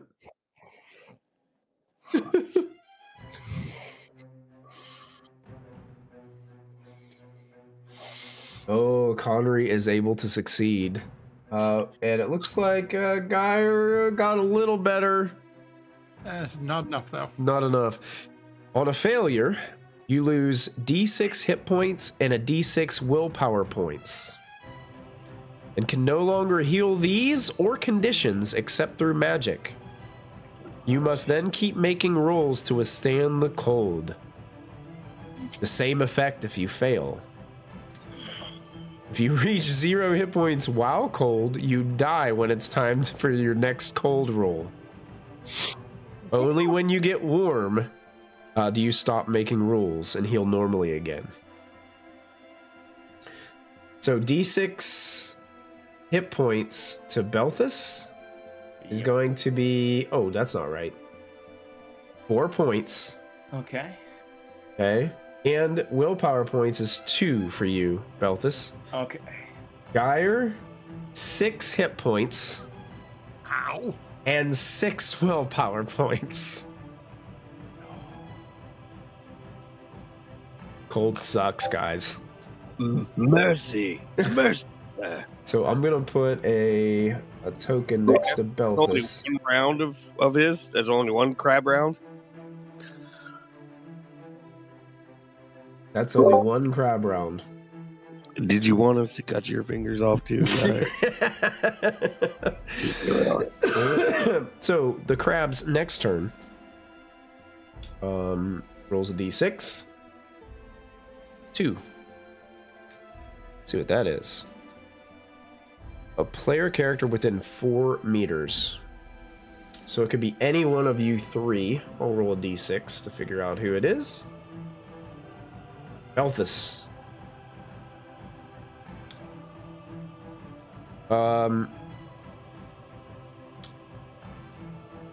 So, player character within 4 meters who has not yet acted, that's going to be Belthus, is hit by a jet of stinking goo that is spewed from the mouth of this creature. Ew. You lose your turn in the round. Okay. You can't attempt to dodge. I will give you a bane if you want to because you're in the water. I'll lose my turn anyway if I try to dodge. So. You would. Okay. Yeah. So yeah, you are just like, as you're in the water fighting the cold and like shivering, you're now just like covered with this mucusy type goo that he just like almost like regurgitates all over you from the rock. Fine. All right. Bringing us to its final go. I guess it's better than going in there. And all of a sudden he just starts this, he makes this terrible roar that clatters throughout the chamber. I need everyone to roll against their will to suffer against a fear attack.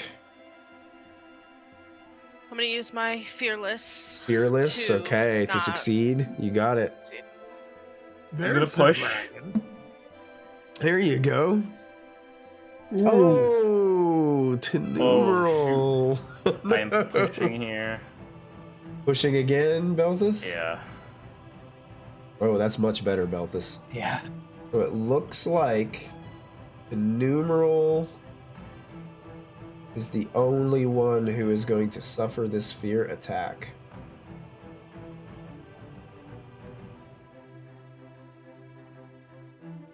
Reason my fear attacks table is not loading. Interesting. Okay, fine. I'll find it in the book. Here it is. Roll a d8. And we have a 1. To numeral, as you hear this terrible roar, fear drains your energy and determination as you are enfeebled. You lose 2d6 willpower points and become disheartened. 11 willpower points. And you are disheartened. This was brutal, guys. Geyer. Hey. So I am going to swim my ass out of the freezing water. Okay. Now, am I still considered cold at this point where I'm out of the water? You have not had a way to warm yourself yet, so make a bushcraft roll. It's a free roll, but you have to make this bushcraft roll at the start of your turn. Oh. Because you are still cold and shivery. Can I make this before I do anything else on my turn? Yeah, you make this at the beginning of your turn.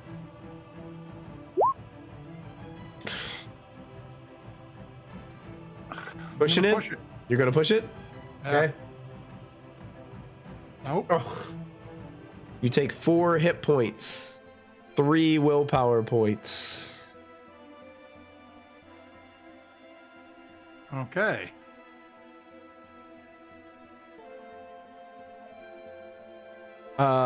A player boon has been gifted in chat to Belthus. Belthus, mark down your player boon from chat. Nice. I have a little bit of movement left, and Connery, your rat is like now on your shoulders, trying to stay out of the water as much as it possibly can. okay. Geyer is going to tap Kalsika to say, see if you can get Connery out. We're going to need him. And I am going to power from my body because I have no will left.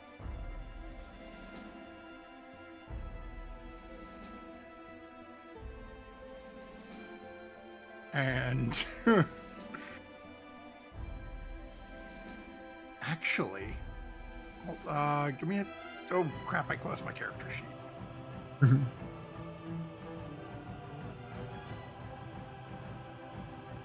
How...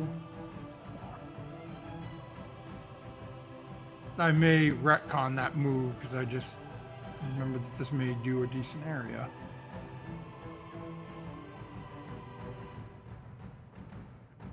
Okay, yep. That is a decent area. So I'm going to retcon that move. I'm staying right at the entrance where I get out. Okay. And so I'm going to power from my body. So I get 3 will points. And in an effort to help everyone, I'm going to cast a spell. Okay. Let's see if it actually helps everyone. It will because it just happens. Oh, it's a okay. magic trick. Oh, magic trick. Okay, good. Good. Don't have to roll for it.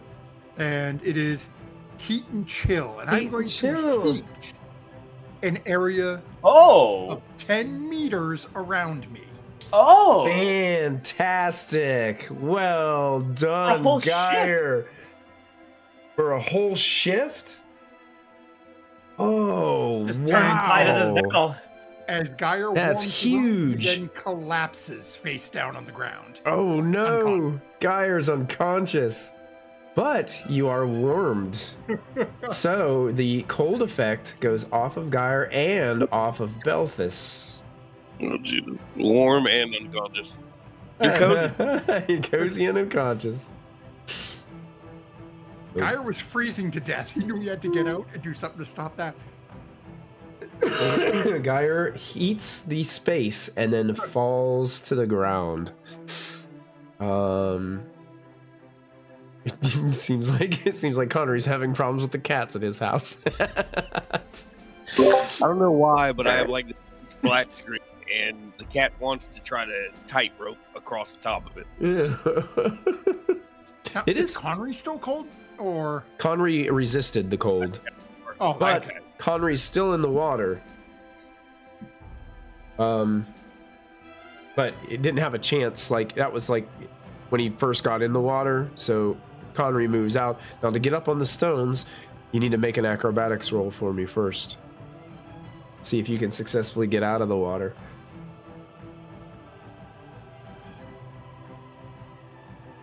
If you're talking, you ain't talking to us. Oh yeah. I would like to use the boon that chat gave me last round. Oh yeah, okay, got it. Connery's boon and succeeds, so you're able to climb up onto the rocks. All right. Am I going to be able to squeeze in here, or is that a no-go? Yeah, you can get there because that's where Belthus originally was.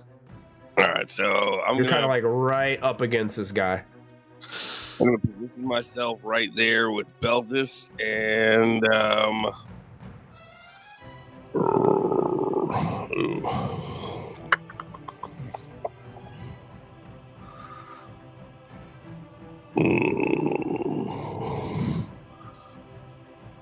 these two are going to be within 10 meters, right?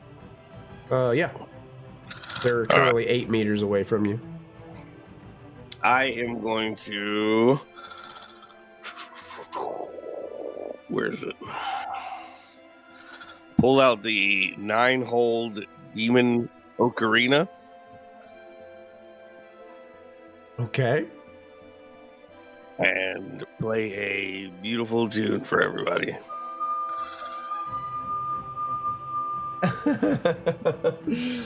And all right. A boon to every roll until my next turn. Excellent. So you guys all feel, not only is it warm in this place, but you hear some beautiful tunes coming from your Wolfkin musician. Seafood. Is that the end of your turn, Connery? Yeah, that'll do it. All right, Kelsica. With Belthus unable to act this round, you are our final go for this first round. Kalska is freaking out because Geyer's unconscious. Mm-hmm. But feeling like the push from Connery that we're kind of used to at this point, I think she would use her short bow and try to shoot this thing and like hurt it because it hurt her friends. Okay. She's getting angry about it and everything, so she's gonna shoot at it with the boon from Connery. I will also give you a bane for shooting through the mist as well, because it's hard to So see. just one, right? So just one roll? Yeah, it would cancel it out, so you could make it one roll that way. Let me just reset that before I hit a button. Okay, let's hope. I miss. You're gonna push it, or you're gonna stay No, with that? I fully feel like everyone's pushing things, and this is why everyone's dying around me at this point. Yeah, you do hit the creature, but the arrow just kind of like breaks and deflects off of its Okay. like very what's the word for Carapace? carapace? That's it. Yeah, chitinous. Mhm. We're not dying. So then if the DM will allow me, Mhm. I want to drag Geyer just like behind me almost, but not so far away that Connery and Belthus don't feel warm. If there's Oh yeah, that warmth is 10 meters, so like it's basically what 5 squares in the other direction. Yeah. So if he's So, where yeah. I am, they can still get warm. Oh yeah. Well, Oh, yeah. It's where I cast it. It's an area near. Yeah, it's an area. So 5 squares back from where you are, or 4 squares back is still warm, and that okay. warmth goes into the chamber. So yeah. I just want to if I can just swap me and Geyer so I'm in front of him, so this thing can't get to him anymore. Essentially. Yeah, you can do that. Mhm. Geyer, move. Geyer, move. You see Kalska like pushing him, like rolling him behind her, and then she stands out and pulls her daggers out in front, and it's just like, I don't think I can reach this damn thing, and that's all she's gonna do. And Belthus is just trying to move as this goo seems to like start hardening on him, and he has to kind of like break some of it off from catching it. Like it's getting into like the joints in your plate armor and stuff too, and it's making it difficult to break free. Not good. So we're gonna go ahead and shuffle these cards. Are you gonna do your ability again, Geyer, for this? I don't think you can. So we're gonna go ahead I'm more and than deal. happy to take damage to use my ability. Let's go ahead and deal we it still out. have to fight Azrahel Koth and we'll get a rest, right? No, we already you told said we us don't we get get a rest. ship rest. That's, And you use 15 yours. minutes. Yeah, that's I'm saying, so like, what the hell are you guys doing? What is SD? What's We're anyone doing? I literally lost my will points. Why Two do you and a use half. so many? We didn't even get to a fight yet. He fell into the There we go, water. He much couldn't- better. We're being that was drained. taken from him. That wasn't a choice. All right, this one's a little better. I'm dying. This initiative roll's a little better. Connery, you're still playing your instrument. You came up first. All right. That is most fortunate because that feels like the musician thing pretty much went away. You can switch your initiative order. Like you can switch with somebody else, and that would still be in effect.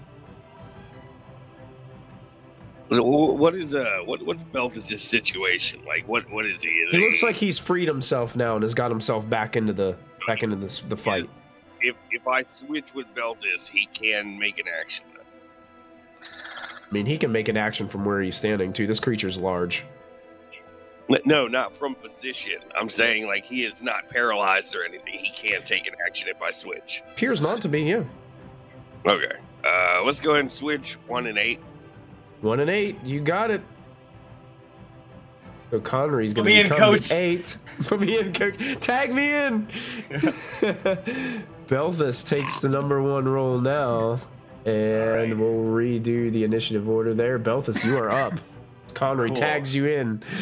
So I guess do I have to acrobatics to jump right up onto the? If you'd like to get up there, yes, you would need to. Well, because otherwise it's not good down here. technically, you could go over here, kind of Okay, like cool. this, and you wouldn't need to make that that same roll to. It's just the small stones within the Wasn't I in water. the water or something? Or yeah. Yeah, you just kind of like climb up over there. You're Cool. fine. All right.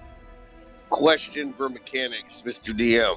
Mhm. Since I decided to wait, does my musician still carry till my turn? I will say yes, Okay. because it'll So- feel kind of useless if you did it like at the very end of a round and then it came up first. Like that's kind of dumb in my opinion. Yeah. Because then no one gets to benefit from it at all. Mm. Kalska did. All It right. made So Kalska feel like nobody, Mr. DM. So I want to give it to all of you, you know, all of you to have a I'm chance. counting on it. I'm gonna spring up out of the water, Mhm. and I will get beside this thing, brandish Um-Durman, and swing, Hack it away. hacking away. You got it. And I think this is. Could all say this is a demon that we're up against? Do you have a way of knowing that? Could all Both said there's a said- demon that that killed him. Are we fighting The his sea demon. He called it the sea demon. You've got a hunch. Well, I mean, I'm gonna attack with Um-Durman. Anyway. Okay. Let's see here. Ooh. So basically, it's gonna auto crit, but he's gonna use his first turn in combat to attempt to dodge this. Okay. And does not. Ooh, okay. So you strike true with the blade, Um-Durman. Can I tap Dragon Slayer on this? Yes, you can. Alrighty, so you get additional. So I double the base dice of the weapon. Which It's yeah, it's the base dice. That's the only thing that you double whenever you Yeah. crit in this game. and then another 8 for the Dragon Slayer. So this would be a total of 9. 18, 27 damage. 27 damage. Wow. This thing Owlbear who? this thing screeches and you cut through it, and it's kind of like you carve and like this white kind of seafood like fleshy bits start like peeling out from it as you're cutting down through it, just like, and you can see like this tarish kind of black liquid starts to flow out of the wound as it just starts wailing and moving these massive pincher claws back and forth. It did not like that at all. Incredible. See you for knocking me in the water. And turn. And turn, Kalsika. You just saw Belthus put a mighty blow on this creature.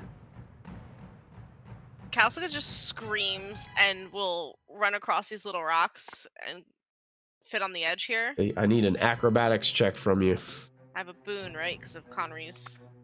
You do have a boon because of Conry's beautiful musicianship. Yeah. Acrobatics, you say? Acrobatics, I say. Yes. Whoa! Look at that. Haha. You make it look easy, Kalsiga. And then I'm going to stab this thing with my cursed dagger. Cursed dagger, you got and it. Because Belthus and Conry are here, if I hit, I am going to use backstabbing. Definitely. And probably assassin as well. Can you use assassinate on this turn? I don't think you can, because I think you have to be the first person to attack, and it has to be like a surprise attack. Yeah. So, wow, that hits. And then, so 5, and then another D8. 7. 12 points of damage. So you just see Kalsiga like fly across these rocks, and where Belthus's sword like left off under like its undercarriage, I guess he's like slashing down across it. Kalsiga's tinier blade just comes in and just rips farther underneath its belly. And as it was stumbling, like it didn't even see you coming as you came in with this strike. This creature looks incredibly hurt and misses its first turn because it tried to dodge Um-Durman, bringing us to numeral.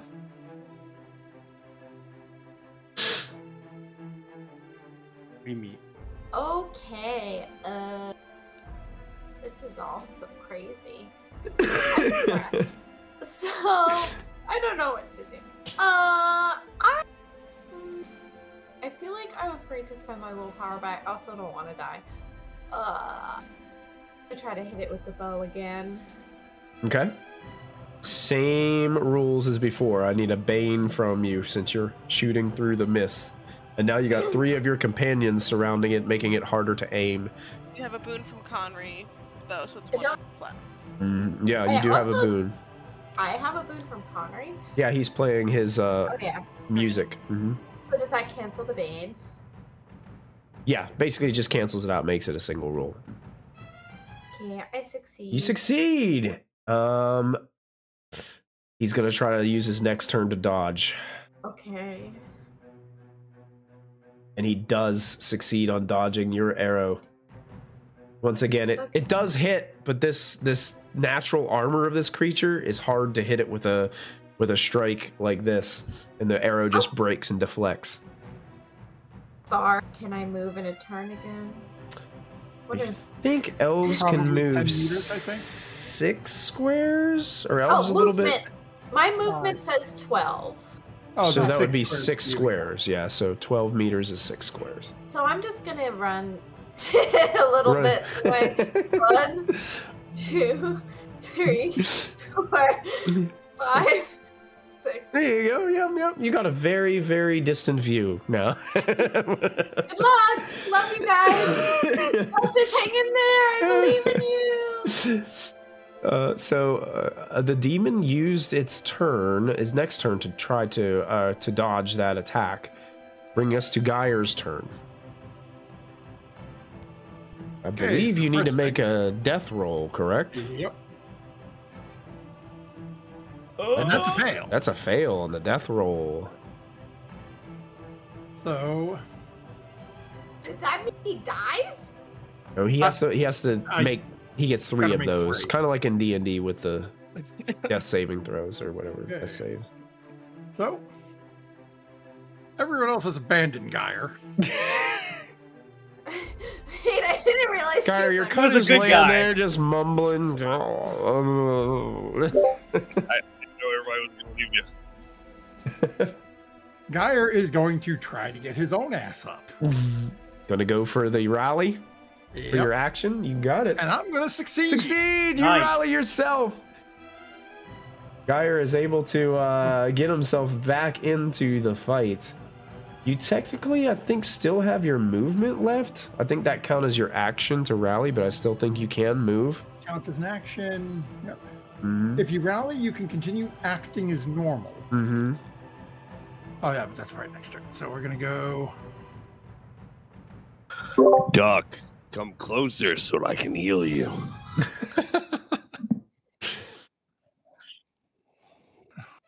Geyer is going to charge in because he's watching. He just sort of turns and looks at Tanumra running away and is going to leave her in the pitch black darkness. 2, 4, 6, 8, 10. I'm going to run and try to get behind Belthus. Okay, make an acrobatics roll for us. Yep. If you don't slip into the water on your way. Don't forget the boon. Oh yeah, you have a boon. Thank you for saying that.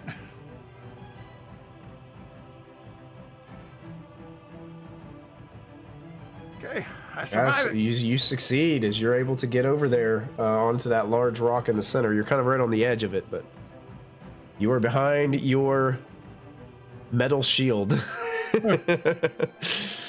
And that will do it for your turn as you rallied yourself. The creature gets to go. Rolls a d6 and gets a 1. Oh boy. I'm far away.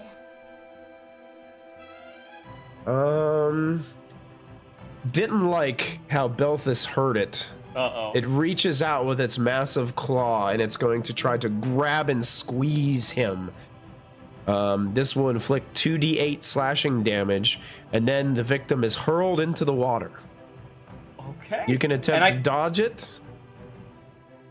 I won't try to dodge it. I'm not good at dodging. Not good at dodging? Okay, so I can't parry, right? You can, it doesn't say, and normally you can't parry, monster attacks. but sometimes it will say that you can parry the attack, but this one cannot. Okay. So 2d8 damage, 11 damage. Oh, I'll soak some of it. Some of it. And Geyer, as you are sighing of relief that you now have your shield in front of you, all of a sudden Belthus just goes, ah! And gets tossed away into the water next to you, and some water splashes up. Getting kind of warm in here. It's kind of warm, that's right. Congratulations, you're taking another tepid bath. Conry, you're up. I'm going to take a brief examination of the people around me. Calciga, is she badly injured? Belthus, after flying into the water, is he looking bloodied? Not as bad as Geyer. Okay. He's going to position himself between Geyer and the crab. And I'm going to, at power level 1. Oh, and you rolled a dragon. Wow. What? Oh. Let's see here. What would you like to do? Go ahead and roll the amount of hit points first, if you'd like, to give him. And I will say this, because it's a healing spell, I will allow it, since it says the damage or range of the spell is doubled, I will allow you to double the roll of the healing, since you rolled the dragon. I'm going to pass. Got it. I'm going to take option 3. You can immediately cast another spell, but get a Bane on the roll. Okay. Go ahead and roll your amount that you heal him first. Yeah. First one's going to be 8 damage healed on Geyer. 8 healed on Geyer. Ooh. That is good. Geyer is now looking in real good condition. With a Bane on my roll, I'm going to attempt another one. Still good, right? Still succeeds, yep. Yes. And that is going to be 6 healed on Belthus. Belthus receives 6 healing. Belthus is almost full again. Conry just literally picked both of us up. It's like, no, you guys are okay. You guys, it's just no worries.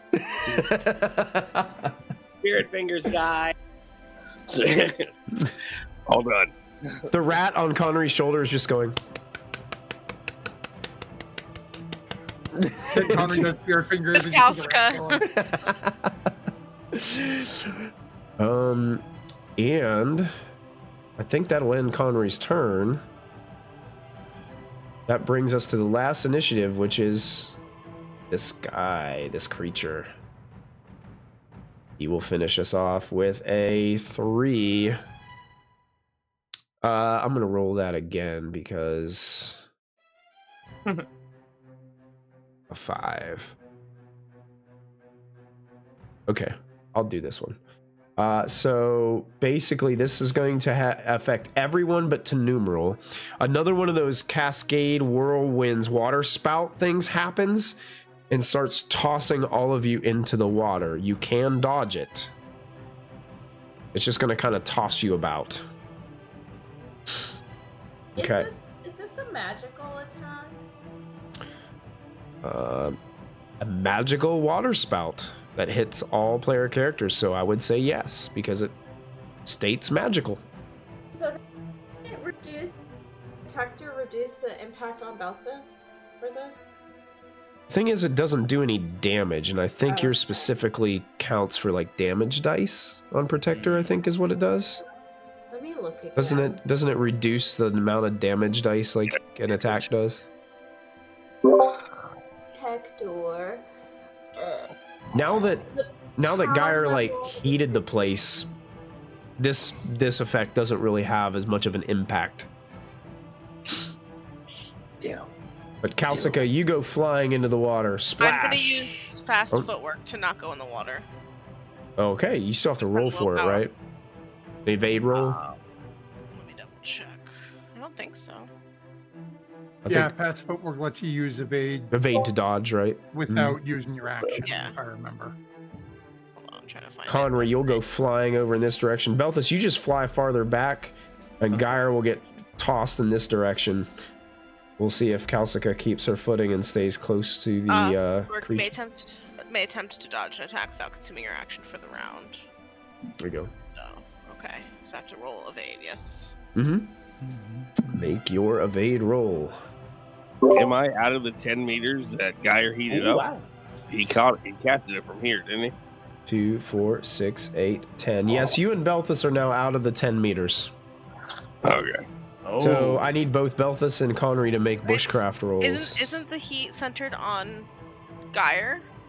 Not on it's the an area. point? Oh, it's an area. It's just an area. And I don't think it's like concentration from him. I think it just like lasts for that duration in that spot. Well, Here it I is. don't go flying. Well, you do not go flying at all. I'm gonna use my boon from chat. Using your boon from chat. Yes. Yeah.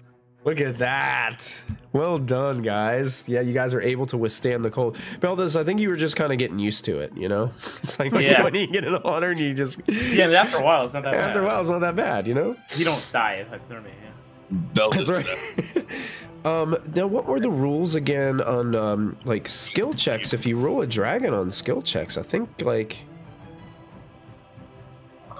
I think there's some benefits. Never rolled one, so help me. I think there's some benefits to that. If you roll a dragon on a skill, I think that it's not just on attacks. I think it. I know it does the auto level. I mean, you get a level up point for it. Yeah. I thought there was something else though. I'm looking. It would be under skills or in the skills section. I thought there was something. I remember seeing something about it. Did you hear what I said, Belvis? You didn't actually roll with a boon, so you still have that boon. Oh, I had a bane from being angry. It evened out. Okay. Oh, it evened it out. Yeah. I can't remember where that is. Oh, I thought I remember seeing something about rolling a dragon on a skill check. Rolling a dragon, here it is. Combat dragon is You impress everyone around you. You achieve more than attended. The action is performed faster than usual. Alright. Anything, it's basically flare stuff, so any way you want to flare it up? I guess her point of flare is that she'll, to avoid getting sucked up by this water and thrown, this whirlwindy thingy, and thrown into the water, to stay on, Casca just slides through its legs. Okay. With the other side, so like Cool. over here. Yeah. Just to confuse it a little so it doesn't know, it has no idea where the tiny thing that stabbed it is for a second. Gotcha. I'm gonna deal out for our next round. And to numeral, you're up first again. Okay.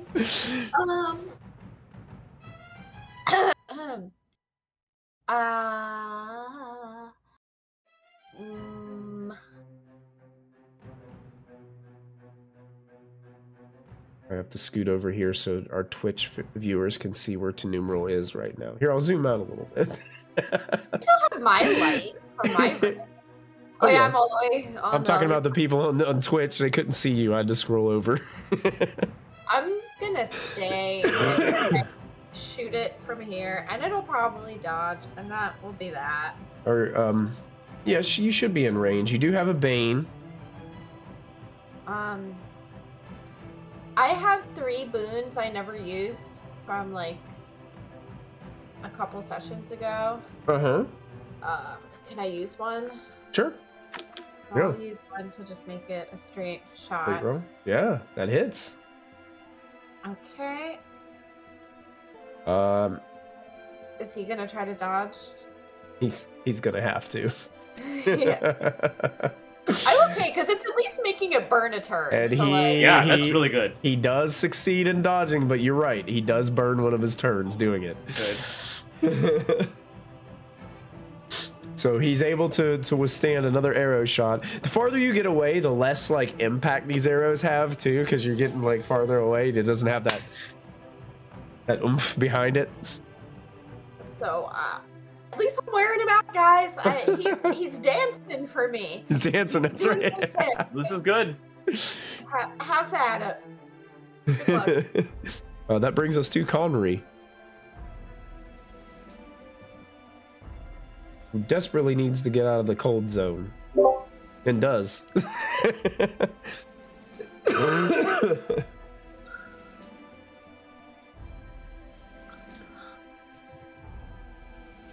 Oh, you are good. Connery, you didn't even have to make that acrobatics roll because you would have gotten up on top of this other ledge. You wouldn't have had to use the small stones to get up there, so you wouldn't have had to make that roll. God. All right. You're good. Let me see. Where's my measuring stick? Yep, you're way too far. Way too far. Sorry. So it looks like everybody else in this room gets the effects of a musician. All right, so the flute begins, or the ocarina begins to play again, and you guys all, everybody but Tenumeral. Tenumeral's a little bit out of range, so you guys have the benefit of the. Now, if she comes into range while that is taking effect, it has to be when you cast it. Okay. All right, so you guys have boons on all your rolls. The creature used its turn to dodge Tenumeral's arrow, so that brings us to Kalsika. Gonna stab it. I hope if this doesn't work, I'm gonna be very upset. With a boon. Yeah, I hit. You do have a boon. And I will use backstabbing again to get another D8 on it. Oh boy. Gonna have to try to attempt to use its next turn to dodge. That'll be 13. It does not. So it tries to dodge and it runs into my... It runs right into your blade as you stab it right into the neck. Go ahead and describe how you take it down, Kalsika. Yeah. It literally goes to like... You know how... I hate crabs, they're gross. They taste yummy, but their movements freak me out a little. You know how when they try to like side to side? So it was going to try to dodge this way, but I just flipped my dagger over and just right into its eye as it like tries to like lower its head to me, and it just right Oh yeah, and this like black ichor starts spewing out from its face as it has this terrible rattling growl to it, as it seems to be like grabs for its face, but it has these claws, so it's just like it's kind of just sliding these claws down its face, spreading this black ichor all over the place, and then drifts back and falls down onto the ground, and you can see there's this pentagram like carved into this center stone. and it begins to glow red, and you can see this whole creature just starts to glow and then start to blacken and turn into ash as smoke just begins to rise from it. You guys are out of initiative order. Question for clarification as you said that, because my brain was like, aha, I killed it, and I was making a note that I killed it. The pentagram glowing, it glows because this thing, like, do I get the sense it's because this thing died while touching it? And like Make a do you have beast lore? Do we have? I have, we have or beast anything lore. that would give you, do you have beast lore? You can roll beast lore. Beast lore or myths and legends. That's all. Let's say beast lore. I like that one better. It's not gonna be a great roll for me. And I'm not pushing that because I don't give that much. Oh wait, I rolled that with a boon by accident anyway, but I still failed, so it doesn't matter. No, I think musician affects even if you're not in combat, right? Alright, well, I still fail, and I'm not pushing it because I don't care that much. I just was wondering if I could figure. No, it's only while in combat because it goes by the order of my next round. So since we're out of initiative, we're out of initiative. I'm lining back up. Gotcha. On either of those, I would have failed anyway. So Geyer was going to ask about that on my next turn in initiative because I noticed that flashing on the thing last turn. Anybody who wants to make that roll can make it. Somebody please roll better. And what was the option? You said beast lore or what? Just beast lore. Kalska yells down to the corridor, Tinny! It's dead! Elthis! Wow. Good job. Apparently getting bludgeoned half to death by it. I learned something. Yeah. Belthus and Geyer, you have a hunch that when you noticing this creature's actions in combat and putting two and two together and that flare up of that, you think that this creature was possibly bound to this place, and that when it died, that binding also was extinguished. So the act of that thing glowing was probably just a way of saying burning out. Yep. But as you guys are coming into the room and seeing this, you guys see a familiar ghost appear. It's possible. Probably Cato. It's Draenith. Oh, too soon. And he hovers in the midst of the room, and he's got a giant smile on his face. And he looks at all of you, and then his gaze finally falls on Geyer, and he simply states, "Thank you, warrior." No, it was the little halfling. She did it. Down here, you got to look down. There's all this black ichor on her and stuff. He just kind of looks around the room. Definitely a smile on his face.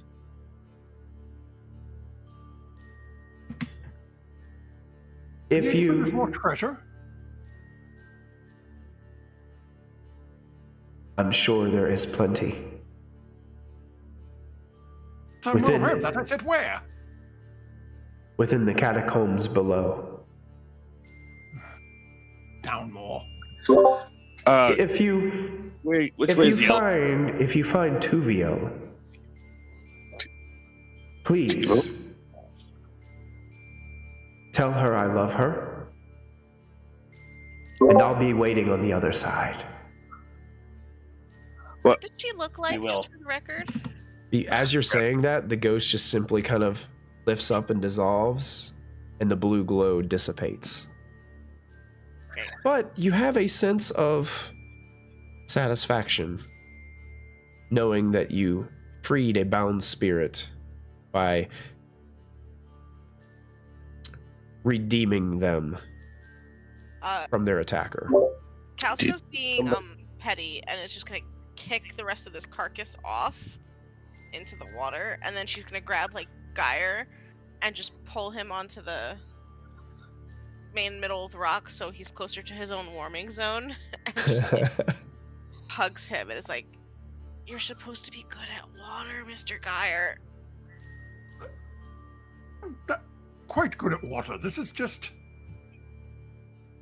This is Arctic temperatures, and you know me, I go south for the winter.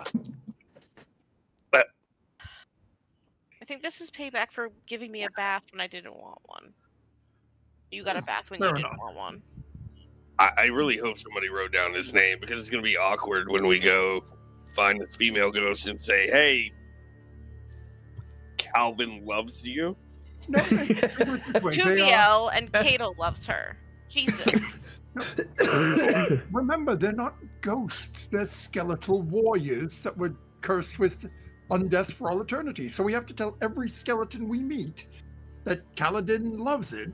Then maybe Harkonnen can go in peace. Kalska just crawls into a ball on the middle of this island, very tired. Kalsika, what did you say his name was? Cattle Jesus? Cadle. Oh, Jesus. If you say Cadle Jesus, I'm going to throw you in this water, Tinny. You already threw my sushi in the water. Why? Because you're being facetious and I don't like it. And that's a big word for me and I'm tired. Who is machine? Kalska's almost debating just staying on this rock and letting everyone go That's ahead. cattle. No. Who's Jesus? Is that Kalska just goes, Wait, the crab? Kalska just pulls out her book and starts ignoring everybody. She's so done. She's so done. Geyer is going to push to take a stretch rest here, because...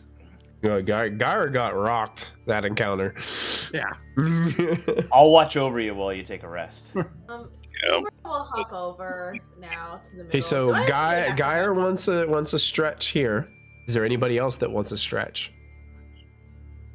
No? Not yet. Okay, not yet. All right, so I'm not sure because I don't remember what stretch means. stretch is like a 15-minute break where you get like a D6 hit points, a D6 willpower back, and you can take one condition away. Don't forget, you guys have your memento thing, and we're getting near the end of this session. Nudge, nudge, Geyer is wink, wink. You can using only that- use it once during your session. Well, I don't.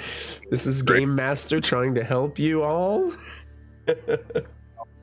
Geyer is doing it. Stretch. Since Geyer's taking a stretch and I am not, can I tend to him? Yes. Oh, I thought Belthus just said he was doing that. I had rolled it as he was tending. Oh, Belthus was using his Well, he stretch said to he was tend. watching over me. I assume that's what that meant. Okay. Yeah, you can tend, and I think that it helps get another set of hit points or something. Yeah, 1d6 for hit points. Okay, yeah, so it already rolled 2d6, so... Okay, does Belthus have to make a roll to tend your I wounds? think... Belthus' intention was to like stare at him more than like. Oh no. So Connery said he would if Belthus didn't. So, do you have to make a roll to tend to wounds, or does it just happen? I believe it's with a bandage. Let me find it real quick. If someone is tending you to succeed with a healing roll, I believe I get a boon if I use bandages. Let me double check. I think bandages just prevents the bane. I can say I'm at full hit points. Yeah. Oh, so you don't need tended then. Yeah, I'm now at full hit points unless somebody can tend to me and give me willpower. I wish. Well, Actually- you're at full hit points with the 7 or the 4? Because you already Either one. 6. You healed me to 8. I only have 11 total. Oh, okay. Then you're Oh good. yeah. So yeah, you're already filled. Yep. Yeah. Geyer just needs somebody like sit next to him and just tell him that he can do this. Like he needs the willpower. Geyer's gonna have to use his body again. Okay. Oh, boy. So I don't as Geyer completes this rest, I think that is a great time for us to end this episode of Dragonbane: Secret of the Dragon Emperor.